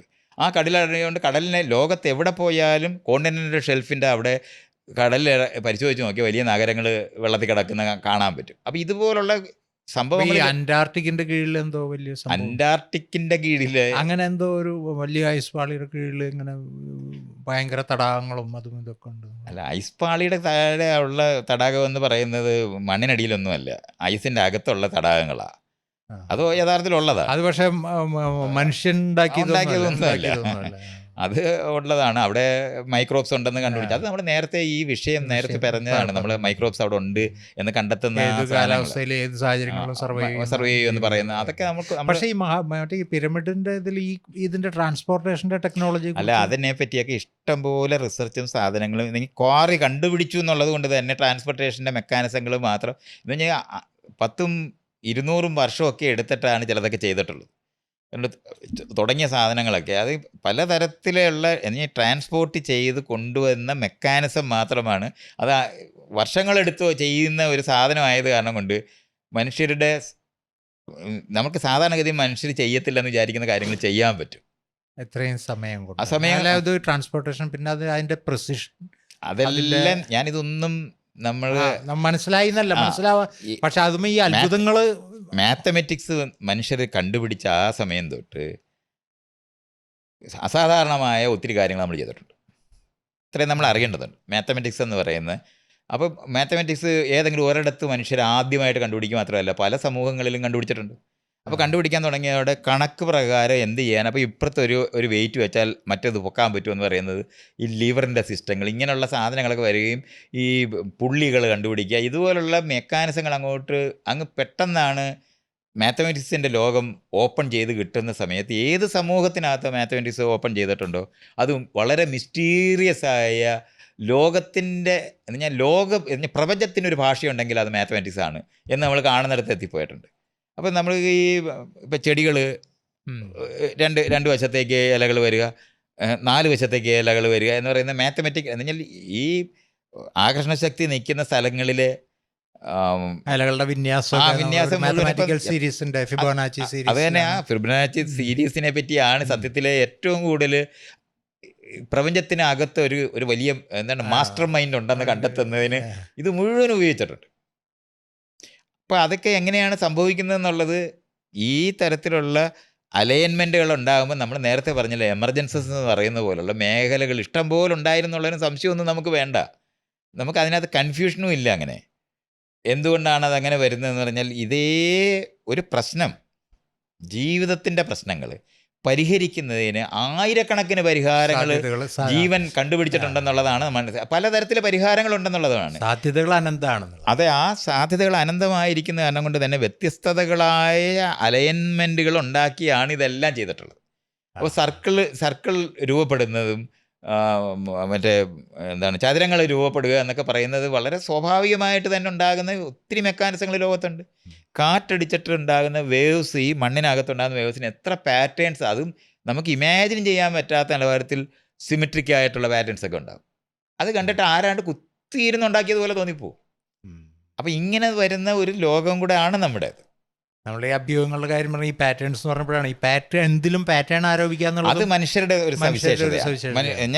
ലോകത്ത് പാറ്റേൺ കണ്ടെത്തുക എന്ന് പറഞ്ഞാൽ ഇപ്പം നമ്മുടെ ഒരു കയ്യിലിരിക്കുന്ന ഒരു പാത്രത്തിൽ നിന്ന് വെള്ളം തറയിലോട്ട് വീണാൽ മതി, അവിടെ ഉടനെ ഒരു രൂപം പ്രത്യക്ഷപ്പെടുന്ന കാണും. ആ പ്രത്യക്ഷപ്പെടുന്നത് കാണുന്നു എന്ന് പറയുന്നത് പകുതി നമ്മുടേതും പകുതി അവിടെ ഉള്ളതുമാണ്. എന്ന് പറഞ്ഞാൽ ആ ഷേപ്പ് രൂപപ്പെടുക എന്ന് പറയുന്നതിൽ നേരത്തെ ഈ പറഞ്ഞ പാറയിൽ കാർവ് ചെയ്തെടുക്കണമെന്ന് അത് തന്നെയാണ് ഈ ഇതിനകത്ത് ആ മേഘത്തിനകത്ത് രൂപം കാണുക. ഇതെല്ലാം നമുക്ക് സഹജമായിട്ടുള്ളതാണ്. അതിനകത്ത് ഒരു എവല്യൂഷണറി നീഡായിട്ട് പണ്ട് പറയുന്നത് ഈ രൂപങ്ങൾ കാണുക എന്ന് പറയുന്നത് ഒളിച്ചിരിക്കുന്ന ഇരുട്ടത്ത് ആരെങ്കിലും ഒളിച്ചിരുന്ന് നമ്മളെ ആക്രമിക്കുകയാണെന്നുണ്ടെങ്കിൽ ആ ഇരുട്ടിനകത്ത് അവരുടെ ആ രൂപം കാണാൻ നമുക്ക് കഴിയേണ്ടതുണ്ട്. അപ്പം നേരത്തെ ആൻറ്റിസിപ്പേറ്റ് ചെയ്ത് അത് കാണാൻ കഴിയുവാണെങ്കിൽ നമുക്ക് രക്ഷപ്പെടാൻ പറ്റും. അപ്പം നമുക്ക് ഒരു കയറ് കണ്ട് അതിനെ പാമ്പായിട്ട് തെറ്റിദ്ധരിക്കുന്നത് പാമ്പിൻ്റെ മേളിൽ ചവിട്ടിയാൽ നമ്മൾക്ക് അപകടം വരും എന്നറിയുന്ന അറിവാണ്. ആ അപകടത്തിൽ നിന്ന് രക്ഷപ്പെടാനായിട്ട് വേണ്ടി ഇല്ലാത്തടത്ത് പാമ്പിനെ കണ്ട് നമ്മൾ ചാടും. ഒറിജിനലായ പാമ്പായാലും നമ്മൾ ചാടി രക്ഷപ്പെടും, ഇല്ലാത്ത പാമ്പായാലും നമ്മൾ രക്ഷപ്പെടുന്നതിന് ഇത് ആവശ്യമാണ് എന്ന് പറയുന്നത് പോലെ ആരോപിതമായിട്ടുള്ള ഒരു വലിയ ലോകം കൂടെ ചേർത്തേ നമുക്ക് ഈ ലോകത്തിനെ അറിയാൻ പറ്റുള്ളൂ. ഇത്രയാണ് നമ്മൾ അതിനകത്തുനിന്ന് മനസ്സിലാക്കേണ്ടത്. അപ്പോൾ ഇത് ഈ ഏരിയകളിലൂടെയുള്ള വിശദീകരണത്തിന് ശേഷവും നമുക്ക് വിശദീകരിക്കാൻ കഴിയാത്ത നിലവാരത്തിൽ ആർക്കിയോളജിക്കലായ ഒത്തിരി സാധനങ്ങൾ നിൽപ്പുണ്ട് എന്നുള്ള സംശയം വേണ്ട. അത് നമുക്ക് ഇപ്പോഴേ ഏറ്റവും റീസെൻ്റായിട്ട് ഒരൊറ്റ ഇൻഫർമേഷൻ എന്ന് പറഞ്ഞാൽ പിരമിഡിൻ്റെ ചവിട്ടിൽ 2 കിലോമീറ്റർ താഴെ തൂണുണ്ടെന്നും പറഞ്ഞിട്ട് തൂണാണ്. അത് ശരി. അല്ലാണ്ട് ഈ സ്ട്രക്ചർ അങ്ങനെ തന്നെ അങ്ങനെയൊന്നും അല്ല. അത് തന്നെ അതിൻ്റെ മുകളിലുള്ള നമ്മൾ ഞാൻ പിയർ റിവ്യൂ ചെയ്യാത്ത ഒരു സാധനമായി പറയുന്നത്. അവർ തന്നെ ഉണ്ടാക്കിയിട്ടുള്ള ഒരു ടോമോഗ്രഫി ഞാൻ ഈ സൗണ്ട് വെച്ചിട്ട് ഇത് റീഡ് ചെയ്തെടുക്കുന്ന ഒരു മെക്കാനിസമാണ്. ശബ്ദം ഉപയോഗിച്ചിട്ടാണ് ഈ താഴോട്ട് കണ്ടുപിടിക്കുന്നത് സ്ട്രക്ചറിനെ കണ്ടത്. അപ്പോൾ അവിടെ ഒരു പാറയുണ്ടാകാം, അല്ലെന്നുണ്ടെങ്കിൽ നമ്മുടെ ഇൻ്റർപ്രിറ്റേഷൻ കൊണ്ടുകൊണ്ട് പറയുന്നത്. ഞാൻ അതിൻ്റെ ശരിക്കും പറഞ്ഞാൽ ഭയങ്കര പാടാണ്. ഇതിന് മുകളിൽ ഈ വലിയ സാധനം നിൽക്കുകയാണ്, അതുകൊണ്ട് തന്നെ അതിൻ്റെ കീഴിലുള്ളതിനെ നമുക്ക് കാണാനൊന്നും ഒക്കുകയില്ല. അപ്പോൾ അതിൻ്റെ ആ പ്രോസസ്സിനെ പറ്റി ഞാനതൊന്ന് വായിക്കുകയും ചെയ്തായിരുന്നു. ആ വായിക്കുന്ന സമയത്ത് ഇപ്പം എനിക്കിത് പറഞ്ഞു തരാൻ അറിയാത്ത അത്രയും സങ്കീർണമാണ് അതിൻ്റെ ആ പ്രോസസ്സ്. അതായത് താഴത്തുള്ള സ്ട്രക്ചറിനെ കുറിച്ച് അവർ പഠിക്കാൻ അവർക്ക് ആകെ ഒരു ചെറിയൊരു ഇൻഫർമേഷനാണ് ഉള്ളത്. ആ ഇൻഫർമേഷൻ ഇവർ ഇൻ്റർപ്രറ്റ് ചെയ്തിട്ടാണ് ആ സാധനം ഉണ്ടാക്കിയിട്ടുള്ളത്, പേപ്പർ എഴുതിയിട്ടുള്ളത്. ഇത് അപ്പോൾ ഈ ആളുകൾക്കാണെങ്കിൽ എന്തും ഇതുപോലുള്ള സാധനങ്ങളുടെ ചുവട്ടിൽ എന്ത് പറഞ്ഞാലും പിന്നെ അത് ഉടനെ ഫ്ലെയർ അപ്പ് ചെയ്യുക എന്നുള്ളതാണ്. അത് നമ്മുടെ നാട്ടിലെ എല്ലാ കോന്തന്മാരും അത് ഉടനെ അങ്ങനെ ടേക്കപ്പ് ചെയ്യും. അത് കാരണം വേറെ ഒരു പണിയില്ലല്ലോ. ഉടനെ തന്നെ അതങ്ങ് ചെയ്യും. ഇതുപോലെ ഈ ലോകത്ത് ഞാൻ പറഞ്ഞില്ല, ഇപ്പോൾ ബെർമുഡ ട്രയാങ്കിളിനെ പറ്റി പുതിയൊരു എണ്ണം പറഞ്ഞാൽ അപ്പോൾ എടുക്കും.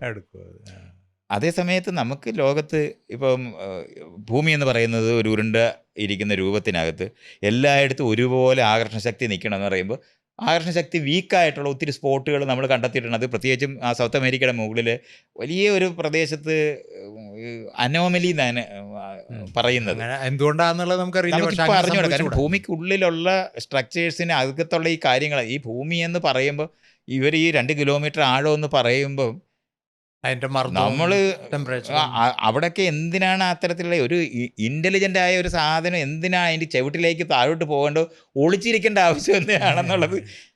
ബലമുള്ള ഒരു ഒളിച്ചിരിക്കുന്നത് ഏലിയൻസ് മാത്രമാണ്. അതിന് സിദ്ധാന്തം അങ്ങനെയാണല്ലോ. പ്രപഞ്ചം എന്ന് പറഞ്ഞാൽ വേറൊരു ഗ്രഹത്തിൽ നിന്ന് ഇവിടെ വരെ വരാൻ പറ്റുന്ന ഏലിയൻസ് ആണ്. അവർക്ക് ഇവിടെ വന്നിട്ട് ഇവിടുത്തെ ഈ പേട്ടങ്ങളെല്ലാം പേടിച്ചിട്ട് ഒളിച്ചിരിക്കേണ്ടി വരുന്നത്, മറിഞ്ഞിരിക്കേണ്ട ആവശ്യം ഇതൊക്കെ എന്തിനാണെന്ന് ചോദിച്ചാൽ ഇവന്മാർക്ക് മാത്രമേ അറിയാവൂ. അല്ല, പിന്നെയുണ്ട് ഈ എനർജി, മറ്റേ പവർ ജനറേഷൻ. ഇതൊക്കെ ചെയ്യുന്ന നാട്ടുകാരെ കാണാൻ ചെയ്യത്തില്ലേ? ഈ നാട്ടുകാരെ പേടിക്കേണ്ട കാര്യമില്ലല്ലോ. നമ്മൾ ഉറുമ്പിനെ പേടിച്ചിട്ട് നമ്മൾ പേര വയ്ക്കാതിരിക്കുവോ? നമ്മളെപ്പോലെ നമ്മൾ ശരിക്കും ഉറുമ്പുകളായിട്ട് മാറും. വേറൊരു ഗ്രഹത്തിൽ നിന്ന് ഇവിടെ വരാൻ കഴിവുള്ള ഒരു ഇന്റലിജന്റ് ബീയിങ്ങിനെ സംബന്ധിച്ചോളം നമ്മൾ ഉറുമ്പിന്റെ നിലവാരം പോലും കാണത്തില്ല, ബാക്ടീരിയയുടെ ലെവലിലായിരിക്കും. അത്രയും അപ്രസക്തമായി പോകും.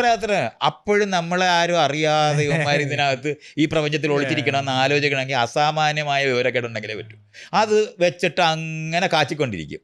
അപ്പം ഈ ഏരിയകൾ നമുക്കിതിൻ്റെ ലോജിക്ക് നമ്മൾ മനസ്സിലാക്കാനുള്ളത്, നമുക്കറിയുന്ന എന്ന് പറഞ്ഞാൽ തൊട്ടടുത്തുള്ള ഏറ്റവും അടുത്തുള്ള നക്ഷത്രം തന്നെ 4.5 ലൈറ്റ് ഇയർ അകലെയാണ്. അവിടെ ഒരു ഗ്രഹം പോലും ഇല്ല. ആയിരക്കണക്കിന് ലൈറ്റ് ഇയർ അകലെ ഉള്ളിടത്തൊക്കെയാണ് നമ്മളിപ്പോൾ കാണുന്ന ഈ പ്ലാനറ്റ്. അത് തന്നെ പ്ലാനറ്റിനെ കണ്ടിട്ടൊന്നുമല്ല ഈ പറയുന്നത്. ഒരു വെളിച്ചത്തിന് മുന്നിൽ ഒരു നിഴൽ പോലെ വന്നു പോയി എന്നുള്ള കാരണം കൊണ്ട് അവിടെ ഒരു ഗ്രഹം ഉണ്ടെന്ന് പറയുന്നു എന്നുള്ളതേ ഉള്ളൂ. അല്ലാതെ വേറെ യാതൊരു തരത്തിലെ സാധനം ഒരു തെളിവ് ഉണ്ടായിട്ടല്ല ഇത് പറയുന്ന പോലും. ഈ മറ്റേ സൂപ്പർ എർത്ത് എന്നൊക്കെ പറഞ്ഞ് കൺസെപ്റ്റൊക്കെ വെച്ച് നമ്മളിങ്ങനെ പറയുമ്പം എന്തോ ഭയങ്കര തെളിവോടെ പറയുന്ന പോലെ പറയുന്നത് കഴിഞ്ഞാൽ ആകെ ഒരു നിഴൽ കണ്ടു എന്നുള്ളത് വെച്ചിട്ടാണ് ഈ പറയുന്നത്. അപ്പോൾ ഇത് എന്നിട്ട് അവിടെ പിന്നെ അങ്ങ് ഇമാജിനേഷൻ അങ്ങ് വർക്ക് ചെയ്തിട്ടാണല്ലോ ഈ ഇൻ്റലിജൻറ്റ് ബീയിങ്സ് എല്ലാം അവിടുന്ന് വണ്ടി കയറി വരണം എന്ന് പറയുന്നത്. ഇത്രയും ഡിസ്റ്റൻസിൽ ആൾക്കാർ ഇവിടെ വരെ എത്തുന്ന ആൾക്കാരെ സംബന്ധിച്ചോളം നമ്മൾ ഉണ്ടെന്ന് പോലും അവർ റെക്കഗ്നൈസ് ചെയ്യാൻ കഴിവില്ലാത്തത്രയും. നമ്മളിപ്പോൾ കാട്ടി നടക്കുമ്പോൾ അവിടെ ചെതലുണ്ട്, അവിടെ ഉറുമ്പുണ്ട്, അതിനെപ്പറ്റിയൊക്കെ നമ്മൾ അതിൻ്റെ മണ്ടയിലങ്ങനെ ഇരുന്ന് ചന്തിക്ക് കടിക്കുകയാണെങ്കിൽ അതാണ് നമ്മൾ AK-47 വെച്ച് അവൻ്റെ ചന്തിക്ക് വെടി വെച്ചാൽ അത്രയും അറിവ് ഇവിടെ എന്ത് ചൊറിയുന്ന സാധനം ഉണ്ടെന്നായിരിക്കും ആകെ അനുഭവിക്കുന്നത്. കാരണം അത്രയും പ്രസക്തിയെ നമുക്കുള്ളൂ. അവരുടെ നോളജിന്റെ അല്ലെങ്കിൽ അത്രയും നോളജും അത്രത്തോളം അഡ്വാൻസ്ഡ് സിവിലൈസേഷൻ മാത്രമേ ഈ ട്രാവൽ ചെയ്ത് വരാൻ കഴിയുള്ളെന്നെങ്കിലും നമ്മൾ ഓർക്കണ്ടേ. ഇതൊന്നുമില്ലാതെ നമ്മൾ വളരെ പ്രധാനപ്പെട്ടവരാണെന്ന് അവർ വിചാരിക്കുന്നു എന്നാണ്. നമ്മളിവിടെ ഈ സ്വല്പം ബുദ്ധിയുള്ള ഈ ഡോൾഫിനോട് പോലും നമ്മൾ ഇതുവരെ മര്യാദയ്ക്ക് പെരുമാറിയിട്ടില്ല, ഒക്ടോപസിനോട് പെരുമാറുന്നില്ല.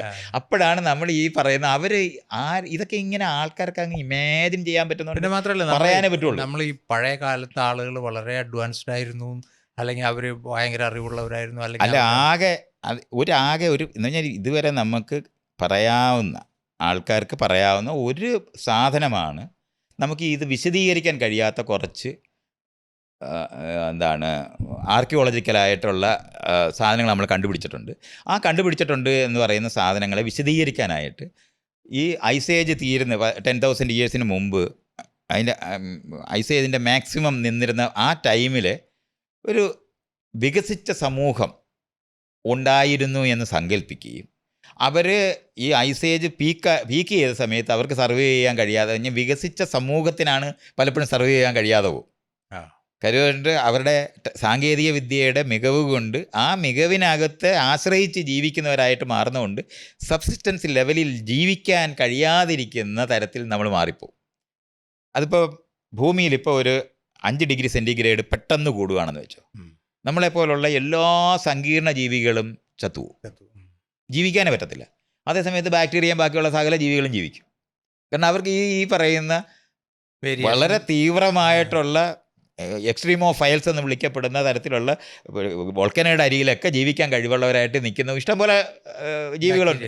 അപ്പോൾ ആ ജീവികളായിട്ട് നിൽക്കുന്നവരെല്ലാവരും ഈ സംഭവം അറിയാതെ തന്നെ ജീവിച്ചു പോകും. 5 ഡിഗ്രി ഒന്നും അവർക്ക് പ്രശ്നമല്ല. ഇതേപോലെ തന്നെ വളരെ വികസിച്ച അഡ്വാൻസ്ഡ് ആയിട്ടുള്ള ആളുകൾ ആ ബേസിക് വളരെ തീവ്രമായിട്ടുള്ള സാഹചര്യങ്ങളെ മറികടന്ന് അല്ലെങ്കിൽ നമ്മളെ നമ്മളിപ്പോ നമ്മൾ എയർ കണ്ടീഷൻ ചെയ്ത മുറിക്കകത്തിരുന്ന് ശീലിച്ച ഒരാളിന് പുറത്തിറങ്ങുമ്പോൾ ഡെസർട്ട് ജീവിക്കാൻ കഴിയാനുള്ള കഴിവില്ലാതായി മാറിപ്പോകുക എന്ന് പറയുന്ന ഒരു പ്രശ്നമാണ് ഈ പറയുന്നത്.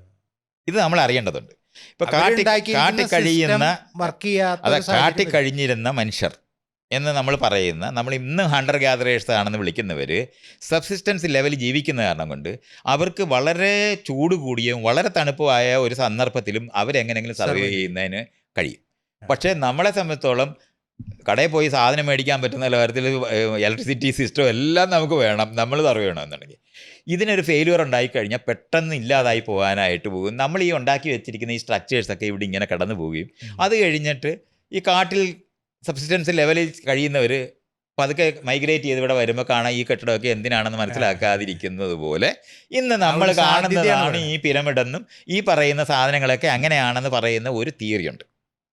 ഇതിനൊരു സാധ്യതയുണ്ടോയെന്ന് ചോദിച്ചാൽ നമുക്കിപ്പോൾ നിഷേധിക്കാൻ കഴിയാത്ത നിലവാരത്തിൽ കാര്യം ഇത് വിശദീകരിക്കപ്പെട്ടിട്ടില്ലാത്തതുകൊണ്ടാണ്. അതുകൊണ്ട് അങ്ങനെ ഒരു പോസിബിലിറ്റി പറയുമ്പം അത് ഐസേജ് പീക്കിൽ നിൽക്കുന്ന സമയത്ത് എക്സ്റ്റിൻറ്റ് ആയി പോയതായിട്ട് നമുക്ക് കാണേണ്ടി വരും. അതുകൊണ്ട് ഐസേജ് കഴിഞ്ഞിട്ട് എന്തായാലും നമ്മൾ വികസിച്ച കഥ മുഴുവൻ നമുക്കറിയാം.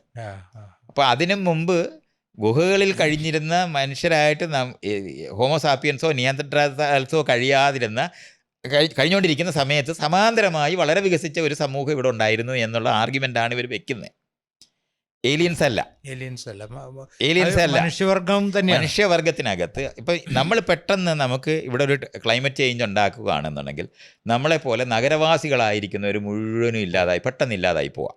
കാരണം നമുക്ക് അരി വരുന്ന സപ്പോർട്ട് സിസ്റ്റം വേണം, പെട്രോൾ വരണം, പ്ലെയിൻ വരണം, ഇതെല്ലാം വരണം. ഇതൊന്നും വർക്ക് ചെയ്യത്തില്ലെന്നുണ്ടെങ്കിൽ പെട്ടെന്നായിരിക്കും നമ്മളെപ്പോലെയുള്ള. അതുപോലെ തന്നെ ഒരു മൈക്രോബ് വന്നിട്ട് ഇപ്പം എന്താണ് കോവിഡ് വരുന്ന സമയത്ത് അതിനേക്കാളും മാരകമായിട്ട് കൂടെ വിറയിലായിട്ടുള്ള ഒരു വൈറസാണ് വരുന്നതെന്നുണ്ടെങ്കിൽ ഈ നഗരങ്ങൾ മുഴുവൻ ഒന്നിച്ച് താമസിക്കുന്നിടത്തുള്ള മുഴുവൻ മനുഷ്യരും ചത്തു.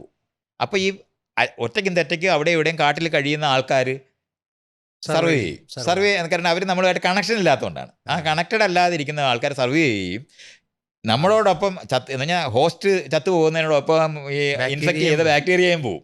അപ്പം മറ്റുള്ളവർ പതുക്കെ കുറേ നാൾ കഴിഞ്ഞ് വന്ന് നോക്കുമ്പോൾ നമ്മുടെ ഈ നഗരങ്ങളെല്ലാം എന്തിനാണ് ഇത് ഇങ്ങനെ ഉണ്ടാക്കി വെച്ചിരിക്കുന്നതെന്ന് മനസ്സിലാക്കാൻ പറ്റത്തില്ല എന്ന് പറയുന്ന ഒരു ആർഗ്യുമെൻ്റാണ് ഇവർ ഈ വെക്കുന്നത്. ഇത് ഏലിയൻസുമായിട്ടൊരു ബന്ധമില്ല. നമ്മുടെ തന്നെ ഒരു നേരത്തെ ഉണ്ടായിരുന്ന ഒരു സിവിലൈസേഷൻ എക്സ്റ്റിൻറ്റായി അവർ മറ്റെന്തോ കാരണം കൊണ്ട് എക്സ്റ്റിൻറ്റായി പോവുകയും അവരുണ്ടാക്കിയിരിക്കുന്ന ഈ സ്ട്രക്ചേഴ്സ് ഒന്നും നമുക്ക് വിശദീകരിക്കാൻ കഴിയാതിരിക്കുന്നു എന്നുള്ളത് കൊണ്ട് ഇപ്പം നമ്മൾ മാത്രമല്ലാതിരിക്കുന്ന അപ്പോൾ ഇതൊരു പോസിബിലിറ്റി ആണെന്ന് ചോദിച്ചാൽ വേണമെങ്കിൽ പറയാം. ഇത് നമ്മൾ ഇതുവരെ പറഞ്ഞ ഈ പുസ്തകത്തിൻ്റെ ആദ്യം തൊട്ട് അവസാനം വരെ നമ്മൾ പറഞ്ഞു വന്നിരിക്കുന്ന മനുഷ്യ ചരിത്രവും അതിനോട് ബന്ധപ്പെട്ടിരിക്കുന്ന ഈ അറിവിന് ഇതൊരു തടസ്സമായിട്ട് വരുന്ന ഒരു കാര്യമല്ല. അതിനകത്തെ നമുക്കറിഞ്ഞുകൂടാത്ത ഒരു എപ്പിസോഡ് എന്നുള്ള നിലവാരത്തിൽ മീനിങ് മാത്രമേ അതിനുള്ളൂ. പക്ഷെ അതിന് ഈ അഭ്യൂഹങ്ങൾ ഇമാതിരിയുള്ള അഭ്യൂഹങ്ങൾ ഉണ്ടാക്കേണ്ട ഒരു കാര്യം ഇത്തരത്തിലുള്ള അല്ല, അങ്ങനെ ഒരു സിവിലൈസേഷൻ നേരത്തെ ഉണ്ടായിരുന്നു എന്ന് തെളിയിക്കുന്നത് വഴി കൂടുതലൊന്നും ഉണ്ടായിരുന്നു അത്ര മാത്രമേ ഉള്ളൂ. അതിനപ്പുറത്തോട്ട് ഒരു മിസ്റ്റിഫിക്കേഷന് ആവശ്യമില്ലാത്തൊരു കാര്യം മാത്രമാണ്. അല്ലാതെ നേരത്തെ ഒരു വിഭാഗം അവരില്ലാത്തടത്തോളം കാലം ഉണ്ടായതിനും ഇല്ലായ്മയും എല്ലാം ഒരുപോലെ. അവര് നോളജ് എന്തെങ്കിലും അവശേഷിപ്പിച്ചിട്ടുണ്ടെങ്കിൽ പോയിട്ടില്ല. കാരണം ഈ കെട്ടിടം മാത്രമേ അവിടെ ഉള്ളൂ. ഫിസിക്കൽ എന്ന് പറഞ്ഞാൽ നമ്മുടെ എല്ലുമുട്ട പോലെയാണ്. ഈവൺ ഒരു റൈറ്റിംഗ് പോലും ഇല്ല, ഒരു പ്രയോജനവും ഇല്ല. നമുക്ക് ആ ഒരു സാധനം കൊണ്ട് അല്ല. ഈവൺ മൈത്രേയൻ തന്നെ വളരെ മുന്നിങ്ങനെ പറഞ്ഞത് ഞാൻ ഓർക്കുന്നുണ്ട്. ഈ വെളിപാടിന്റെ പുസ്തകത്തിൽ ഈ യോഹന്നായി വന്ന ഒരു കഥയുണ്ട്. അതെ, അവിടുന്ന് പുറത്തുനിന്ന് അതിനെയാണ് അതിൻ്റെ ഇൻ്റർപ്രിറ്റേഷൻ ഏലിയൻസിനെ വന്നതായിട്ടാണ്. അത് ഏലിയൻസിനെ പറ്റിയാണ്. അത് നേരത്തെ നമ്മൾ ഈ വിഷയം മറ്റൊരു എവിടെയോ ഇത് പറഞ്ഞിട്ടുണ്ട്. ഇല്ല, നമ്മുടെ പുസ്തകത്തിന്റെ കോണ്ടെക്സ്റ്റിൽ പറഞ്ഞിട്ടില്ലേ? ഏലിയൻസ് എന്ന് പറയുന്നത് അവര് വന്ന് അല്ല, ജീവൻ വേറെടുത്തുണ്ടാകാൻ ഒക്കത്തില്ലെന്ന് പറയുന്ന പോയിന്റിനകത്ത് ഞാനിത് വന്നിട്ടുണ്ട്.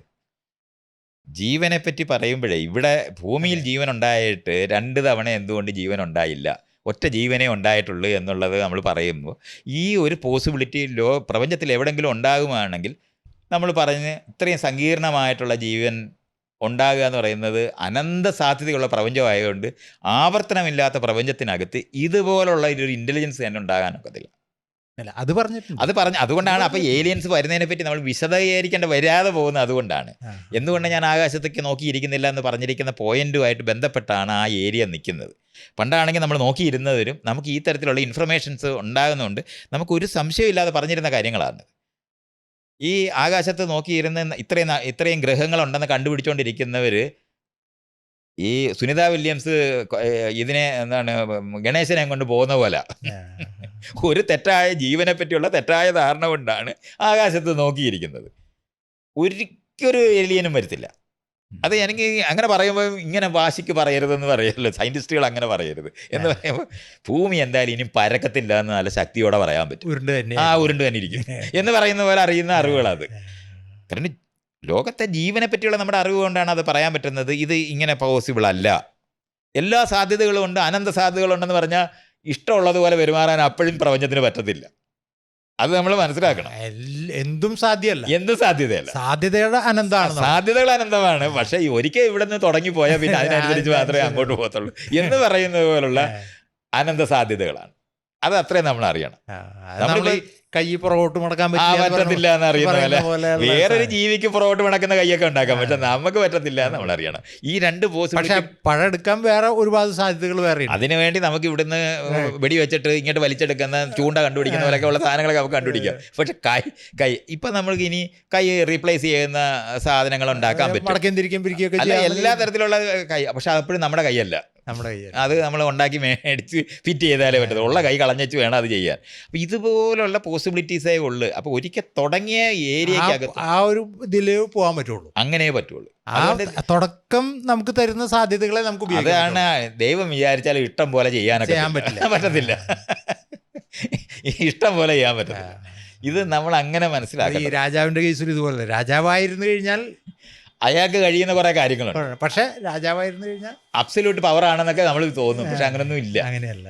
ഇതുപോലാണ്. അപ്പം നമുക്ക് ഇന്ന് ഈ ഭൂമിക്കകത്ത് ജീവൻ എങ്ങനെ രൂപപ്പെടുന്നു എന്ന് നമ്മൾ മനസ്സിലാക്കുന്നുണ്ട്. ഇതിന് സമാനമായ ഒരു പോസിബിലിറ്റിയാണ് നമ്മൾ ജീവനെ പറ്റി വയ്ക്കുന്നതുകൊണ്ടാണ് ഏലിയൻസ് വരാൻ സാധിക്കത്തില്ല എന്ന് നമ്മൾ പറയുന്നത്. ഇനി ഒരു ഏലിയൻ വന്നാൽ ഒരിക്കലും നമ്മളുമായിട്ട് റിലേറ്റ് ചെയ്യുന്ന ഒരു ഏലിയൻ വരാനൊക്കത്തില്ല. കാരണം നമ്മൾ ആരും അല്ലാതായി പോകുന്ന ഒരു ഏലിയനെ വരാൻ പറ്റും. നമ്മളുണ്ടെന്ന് പോലും തിരിച്ചറിയാൻ വയ്യാത്ത ഒരു ഏലിയനെ വരുള്ളൂ, അല്ലാതെ പറ്റില്ല. കാരണം അത്രത്തോളം വികസിച്ച ഒരു സമൂഹത്തിന് മാത്രമേ. അപ്പം നമ്മൾ എങ്ങനെയാണോ കാട്ടിൽ പോയിട്ട് ഉറുമ്പുമായിട്ട് റിലേറ്റ് ചെയ്യാൻ കഴിയാതെ പോകുന്നത് പോലെ തന്നെയാണ് ഇത്രയും ദൂരം താണ്ടി വരാൻ കഴിവുള്ള നമ്മളെ കാണുന്നത്. ഒരിക്കലും അതുകൊണ്ട് അത്തരത്തിലുള്ള ഒരു ചർച്ചയ്ക്ക് പോലും നമുക്ക് അതിനകത്ത് പോകണ്ട. ചർച്ച ചെയ്തിട്ട് പരിഹരിക്കാൻ പറ്റുന്ന കാര്യങ്ങളോ അതുകൊണ്ട് അത് അങ്ങനെ ഇനി എനിക്ക് തെളിയിക്കാൻ പറ്റുമോ? ഇനി പറയുകയാണ് ഞാൻ. പക്ഷേ ലോകത്തിൻ്റെ യാഥാർത്ഥ്യത്തിനകത്തുനിന്ന് നമ്മൾ ആരംഭിക്കുന്നുണ്ട്. ഭൂമിയിൽ ഇത്ര സാധ്യതയുള്ളൂ എന്ന് പറയുന്നത് പോലെ തന്നെ ജീവൻ്റെ ഇതുവരെ ഉണ്ടായിരിക്കുന്ന വികാസവുമായിട്ട് ബന്ധപ്പെട്ടാണ് നമ്മൾ ഈ വിഷയങ്ങൾ പറയുന്നത്. കൊണ്ടാണ് നമുക്ക് സെർട്ടൻറ്റിയോടെ പറയാവുന്ന ചില ഏരിയകളുണ്ട്. ആ ഏരിയകളെ വെച്ചുകൊണ്ടാണ് അത് പറയുന്നത്. ഇങ്ങനാണെങ്കിൽ ഇങ്ങനെ സാധ്യതയുണ്ട്, ഇത്രയേ പറ്റുള്ളൂ. ഇഷ്ടം പോലെ പെരുമാറുന്ന ഒരു പ്രപഞ്ചമല്ല. അതിനെ നമ്മൾ നാച്ചുറൽ ലോ എന്നൊക്കെ നമ്മൾ പറയുന്നത്. നമ്മൾ ജീവനെ കുറിച്ച് പറയുമ്പോൾ ഇത് പറയുന്നുണ്ട്. അതായത് അങ്ങനെ പുല്ലുപോലെ ഉണ്ടാവും. ഭൂമിയിൽ തന്നെ ഒരുപാട് ജീവൻ ഗോൾഡ് ലോക്ക് സോൺ എന്നൊക്കെ പറയുമ്പോൾ അതുകൊണ്ടാണ് നമുക്ക് ഐഡിയൽ കണ്ടീഷൻ ആണെങ്കിൽ ജീവൻ ഉണ്ടാകും എന്നുള്ളതിന് ഒരു തെളിവും നമുക്ക് ഇതുവരെ കിട്ടിയിട്ടില്ല. ഒരു ബാക്ടീരിയയെ പ്രപഞ്ചത്തിനകത്ത് മറ്റൊരു ഗ്രഹത്തിൽ ഭൂമിയിൽ ഒറിജിനേറ്റ് ചെയ്യാത്ത ഒരു ബാക്ടീരിയ കണ്ടാൽ മാത്രമേ ഇനി ആ സ്പെക്കുലേഷന് തന്നെ മീനിങ് ഉണ്ടാവുള്ളൂ. ആ സ്പെക്കുലേഷനകത്തുണ്ടാകുന്ന പ്രശ്നമാണ് ഞാൻ ഈ പറയുന്നത്. ജീവൻ ഉണ്ടായാൽ അതെങ്ങനെയാണ് അനന്ത സാധ്യതകളുള്ള ഒരു പ്രപഞ്ചത്തിനകത്ത് ഒരു കാലത്ത് നമ്മളെപ്പോലെ ആവർത്തിക്കുന്ന ഒരെണ്ണം ഉണ്ടാകാത്തതുകൊണ്ട് ഒരു ഏലിയനും നമ്മളുമായിട്ട് ബന്ധം ഉണ്ടാകത്തില്ലെന്ന് ഒരു പേടിയും ഇല്ലാതെ പറയാൻ പറ്റും. ഇതുകൊണ്ടാണ് അത്തരത്തിലുള്ള ഇൻ്റർപ്രിറ്റേഷൻ ആവശ്യമില്ല എന്ന് പറയുന്നതും. ആകെ ഒരു സാധ്യത എന്ന് പറയുന്നത് നമ്മളെപ്പോലെ വികസിച്ച ഒരു സമൂഹം നേരത്തെ ഉണ്ടായിരുന്നത് എക്സ്റ്റിങ്ക്റ്റായി പോയിട്ട് ഈ അന്ന് കോമൺ ആയിട്ട് കാട്ടിക്കഴിഞ്ഞിരുന്ന നമ്മൾ ഇന്ന് ആദിവാസികളെന്ന് വിളിക്കുന്ന ആൾക്കാരെ പോലുള്ളവർ ആണ് ഇന്ന് നമ്മളായി മാറി. നമുക്ക് വിശദീകരിക്കാൻ കഴിയാതെ പോകുന്നു എന്ന് പറയുന്ന ഒരു ഇൻ്റർപ്രിറ്റേഷൻ, അതൊരു സ്പെക്കുലേഷനായിട്ട് ഇപ്പോഴും നിൽക്കത്തുള്ളൂ. കാരണം നമ്മളെ സംബന്ധിച്ചുള്ള ഇതുവരെ നമുക്ക്. പക്ഷേ ഇതിൽ വേറെ ഒരു സംഭവം എനിക്കറിയില്ല അത് ഇങ്ങനെ റിലേറ്റഡ് ആണോ എന്നുള്ളത്. ഇപ്പം നമ്മൾ വലിയ ബിൽഡിംഗ് സ്ട്രക്ചറുകളൊക്കെ ഉണ്ടാക്കി വയ്ക്കുമ്പോൾ ഈ ചതൽപ്പുറ്റുകൾ നോക്കുമ്പോൾ ഈ ബിൽഡിങ്ങിൻ്റെ സ്ട്രക്ചറും ചതിൽപുറ്റിൻ്റെ സ്ട്രക്ചറും അല്ല, അത് കോമൺ നേരത്തെ പറഞ്ഞ മാത്തമെറ്റിക്കൽ സാധനമാണത്. പ്രകൃതി അതിനെയാണ് നാച്ചുറൽ ലോ എന്ന് പറയുന്ന പോലുള്ള പോയിന്റുകളിനകത്തൂടാണ് നമ്മൾ സമാനമായ സാധനങ്ങൾ. ഒരു ചെടി എങ്ങനെയാണ് സർക്കിളായിട്ട് രൂപപ്പെടുന്നത്, ഇതൊക്കെ വരുന്നത് ഇവിടെ ഭൂമിയിലുള്ള സാധ്യതകളാണ് ഈ പറയുന്നത്. അതിനകത്തൊരു കോമണാലിറ്റി വരും. ആ കോമണാലിറ്റിയാണ് നമ്മൾ ആ കാണുന്നതല്ല. ഒരു സെൻട്രലൈസ്ഡ് ആയിട്ടുള്ള ഒരു സിസ്റ്റം ഇല്ലാതെ തന്നെ എങ്ങനെയാണ് ഒരു ഉറുമ്പൻ കൂട്ടം ഒന്നിച്ച് പ്രവർത്തിക്കുന്നതെന്ന് പറയുന്നത് എങ്ങനെയാണെന്നുള്ളത് ഇതുപോലുള്ള ഉത്തരങ്ങളാണ് അതൊക്കെ. അപ്പം ഇപ്പം നമ്മൾ ഈ പറയുന്നത് ഈ നമ്മൾ കാണുന്ന ഈ മിസ്റ്റീരിയസ് ആയിട്ടൊന്നും വിശദീകരിക്കാൻ വയ്യാത്തിരിക്കുന്നു എന്ന് പറയുന്നതിന് ഈ രണ്ട് ഇൻ്റർപ്രിറ്റേഷനാണ് ഇപ്പം നമുക്കുള്ളത്. ഒന്ന്, ഒരു എക്സ്റ്റെൻഡ് ആയ നേരത്തെ നമ്മളെ എന്നുവെച്ചാൽ ഹോമോസാപ്പിയൻസ് തന്നെ ആയ ഒരു സിവിലൈസേഷൻ എക്സ്റ്റെൻഡ് ആയി പോയവരെ അവശേഷിപ്പിച്ചതാണെന്നും, പിന്നെ മറ്റൊന്നുള്ളത് ഏലിയൻസ് യാതൊരു സാധ്യതയില്ലെന്നുള്ള കാര്യം പറയാം. ഇത് മാത്രമാണ് നമുക്ക് ഒരു പോസിബിലിറ്റി ആയിട്ട് പറയാൻ പറ്റുന്നത്. ഐസേജിന് മുന്നുള്ള കാര്യങ്ങളാണ്. അതെ, ഐസേജിന് മുന്നേ അല്ല, ഐസേജിന്റെ പീക്കിലാണ്. എന്നുവെച്ചാൽ ഒരു 20,000 വർഷത്തിന് അപ്പുറത്തെങ്ങാണ് അവർ എക്സ്റ്റെൻഡ് ആയി പോകണം. അപ്പോൾ അത് ഐസേജിന്റെ പീക്കിലൊക്കെ ഉണ്ടാകുന്ന സാധനമാണ്. അപ്പോൾ 1,20,000 വർഷത്തോളമാണ് ഐസേജിൻ്റെ. ഇപ്പം ഗ്ലേഷ്യർ മാക്സിമം എന്ന് പറയുന്നത് 40,000 വർഷമൊക്കെ ആണ് പറയുന്നത്. അതുപോലുള്ള ഒരു കാലത്ത് ഒരു വിഭാഗം വികസിച്ച് നിന്നവർ എക്സ്റ്റെൻഡ് ആയി പോയെങ്കിലേ നമ്മൾ ഈ പറയുന്ന സാധനത്തിന് അല്പമെങ്കിലും പറയാനുള്ളത്, വിശദീകരിക്കാൻ. കാരണം പലതും നമുക്ക് വിശദീകരിക്കാൻ പറ്റത്തില്ല. ഇപ്പം തന്നെ നമ്മളുണ്ടാക്കി ഇവിടെ ഈ വെച്ചിരിക്കുന്ന ഈ മൈക്രോഫോൺ ഇവിടെ ഇരിക്കുകയാണെന്ന് വെച്ചോ, നമ്മളെല്ലാവരും മരിച്ചു പോവുകയാണെന്ന് വെച്ചോ, നമ്മുടെ കാടുകളിൽ തന്നെയുള്ള ആദിവാസികളെ നമ്മൾ വിളിക്കുന്ന ആൾക്കാർ ഇവിടെ വന്നിട്ട് ഇതിന് മീനിങ് കണ്ടുപിടിക്കാൻ പാടായിരിക്കും. കാരണം ഒരു തുടർച്ചയ്ക്കകത്ത് മാത്രമാണ് ഈ മൈക്രോഫോൺ മീനിങ് ഫുൾ ആകത്തുള്ളൂ. ഇത് മാത്രമായിട്ട് അവിടെ ഇങ്ങനെ ഇരിക്കുന്ന, ബാക്കി നശിച്ചും പോയി ഈ ഒരെണ്ണം മാത്രം കിട്ടുകയാണെന്നുണ്ടെങ്കിൽ നമ്മുടെ അഭ്യൂഹങ്ങൾ തന്നെ ഒരു രക്ഷയില്ലാത്ത അഭ്യൂഹങ്ങൾ നമ്മൾ വെക്കാൻ ബാധ്യത വരും. ഇതുപോലുള്ള ഒരു സംഭവമായിട്ട് വേണമെങ്കിൽ വിശദീകരിക്കാം. ഇത് നമ്മൾ ഈ പറഞ്ഞ ഇതുവരെയുള്ള ജീവനെപ്പറ്റിയും ജീവിതത്തിനെ പറ്റിയും ഈ മനുഷ്യരുടെ വികാസത്തിനെ പറ്റിയും നമ്മൾ ഇതുവരെ പറഞ്ഞ കാര്യത്തിന് തടസ്സമായി നിൽക്കുന്ന ഒരു പുതിയ ഇൻഫർമേഷനോ പ്രശ്നമോ അല്ല. ഇതിനകത്ത് മനസ്സിലാക്കാൻ പറ്റുന്ന ചില കാര്യങ്ങൾ നമുക്ക് അങ്ങനെ മുഴുവൻ മനസ്സിലായിട്ടില്ല എന്നുള്ള സംഭവം. ഒരിക്കലും നമുക്ക് അങ്ങനെ മുഴുവൻ മനസ്സിലാകുന്ന ഒരു പ്രപഞ്ചത്തിലല്ല നമ്മൾ ജീവിക്കുന്നത്. അതുകൊണ്ട് പക്ഷെ നമ്മൾ ഇതുവരെ ഉൽപ്പാദിപ്പിച്ചിട്ടുള്ള ആശയപരമായിട്ട് ലോകത്തിനെ എങ്ങനെ കാണും, എങ്ങനെ ഒരു ലോകവീക്ഷണം, ഇത്തരത്തിലൊരു ലോകവീക്ഷണത്തിലൂടെ നമ്മൾ എങ്ങനെ കാണണം, ഇത് തടസ്സമല്ല. ഈ അനോമലീസ് എന്ന് നമ്മൾ പറയുന്നത് തടസ്സമല്ലെന്നും കൂടെ നമ്മൾ തിരിച്ചറിഞ്ഞ്, അതുകൊണ്ട് ഇനിയും പത്രത്തിനകത്ത് ഏലിയൻസ് വന്നു എന്ന് പറഞ്ഞിട്ടുള്ള ഒരു കഥ വായിക്കുക, അല്ലെന്നുണ്ടെങ്കിൽ പുതിയ കുറേ മാത്തമാറ്റിക്സും വെച്ചുകൊണ്ട് പിരമിഡിൻ്റെ ചവിട്ടിൽ തൂണ് കണ്ടുപിടിച്ചു എന്ന് പറഞ്ഞിട്ടൊക്കെ ഉള്ള കഥയൊക്കെ വായിക്കുമ്പം ഞാൻ ഈ പറയുന്ന കാര്യം കൂടെ ഒന്ന് ഓർത്താൽ നല്ലത്.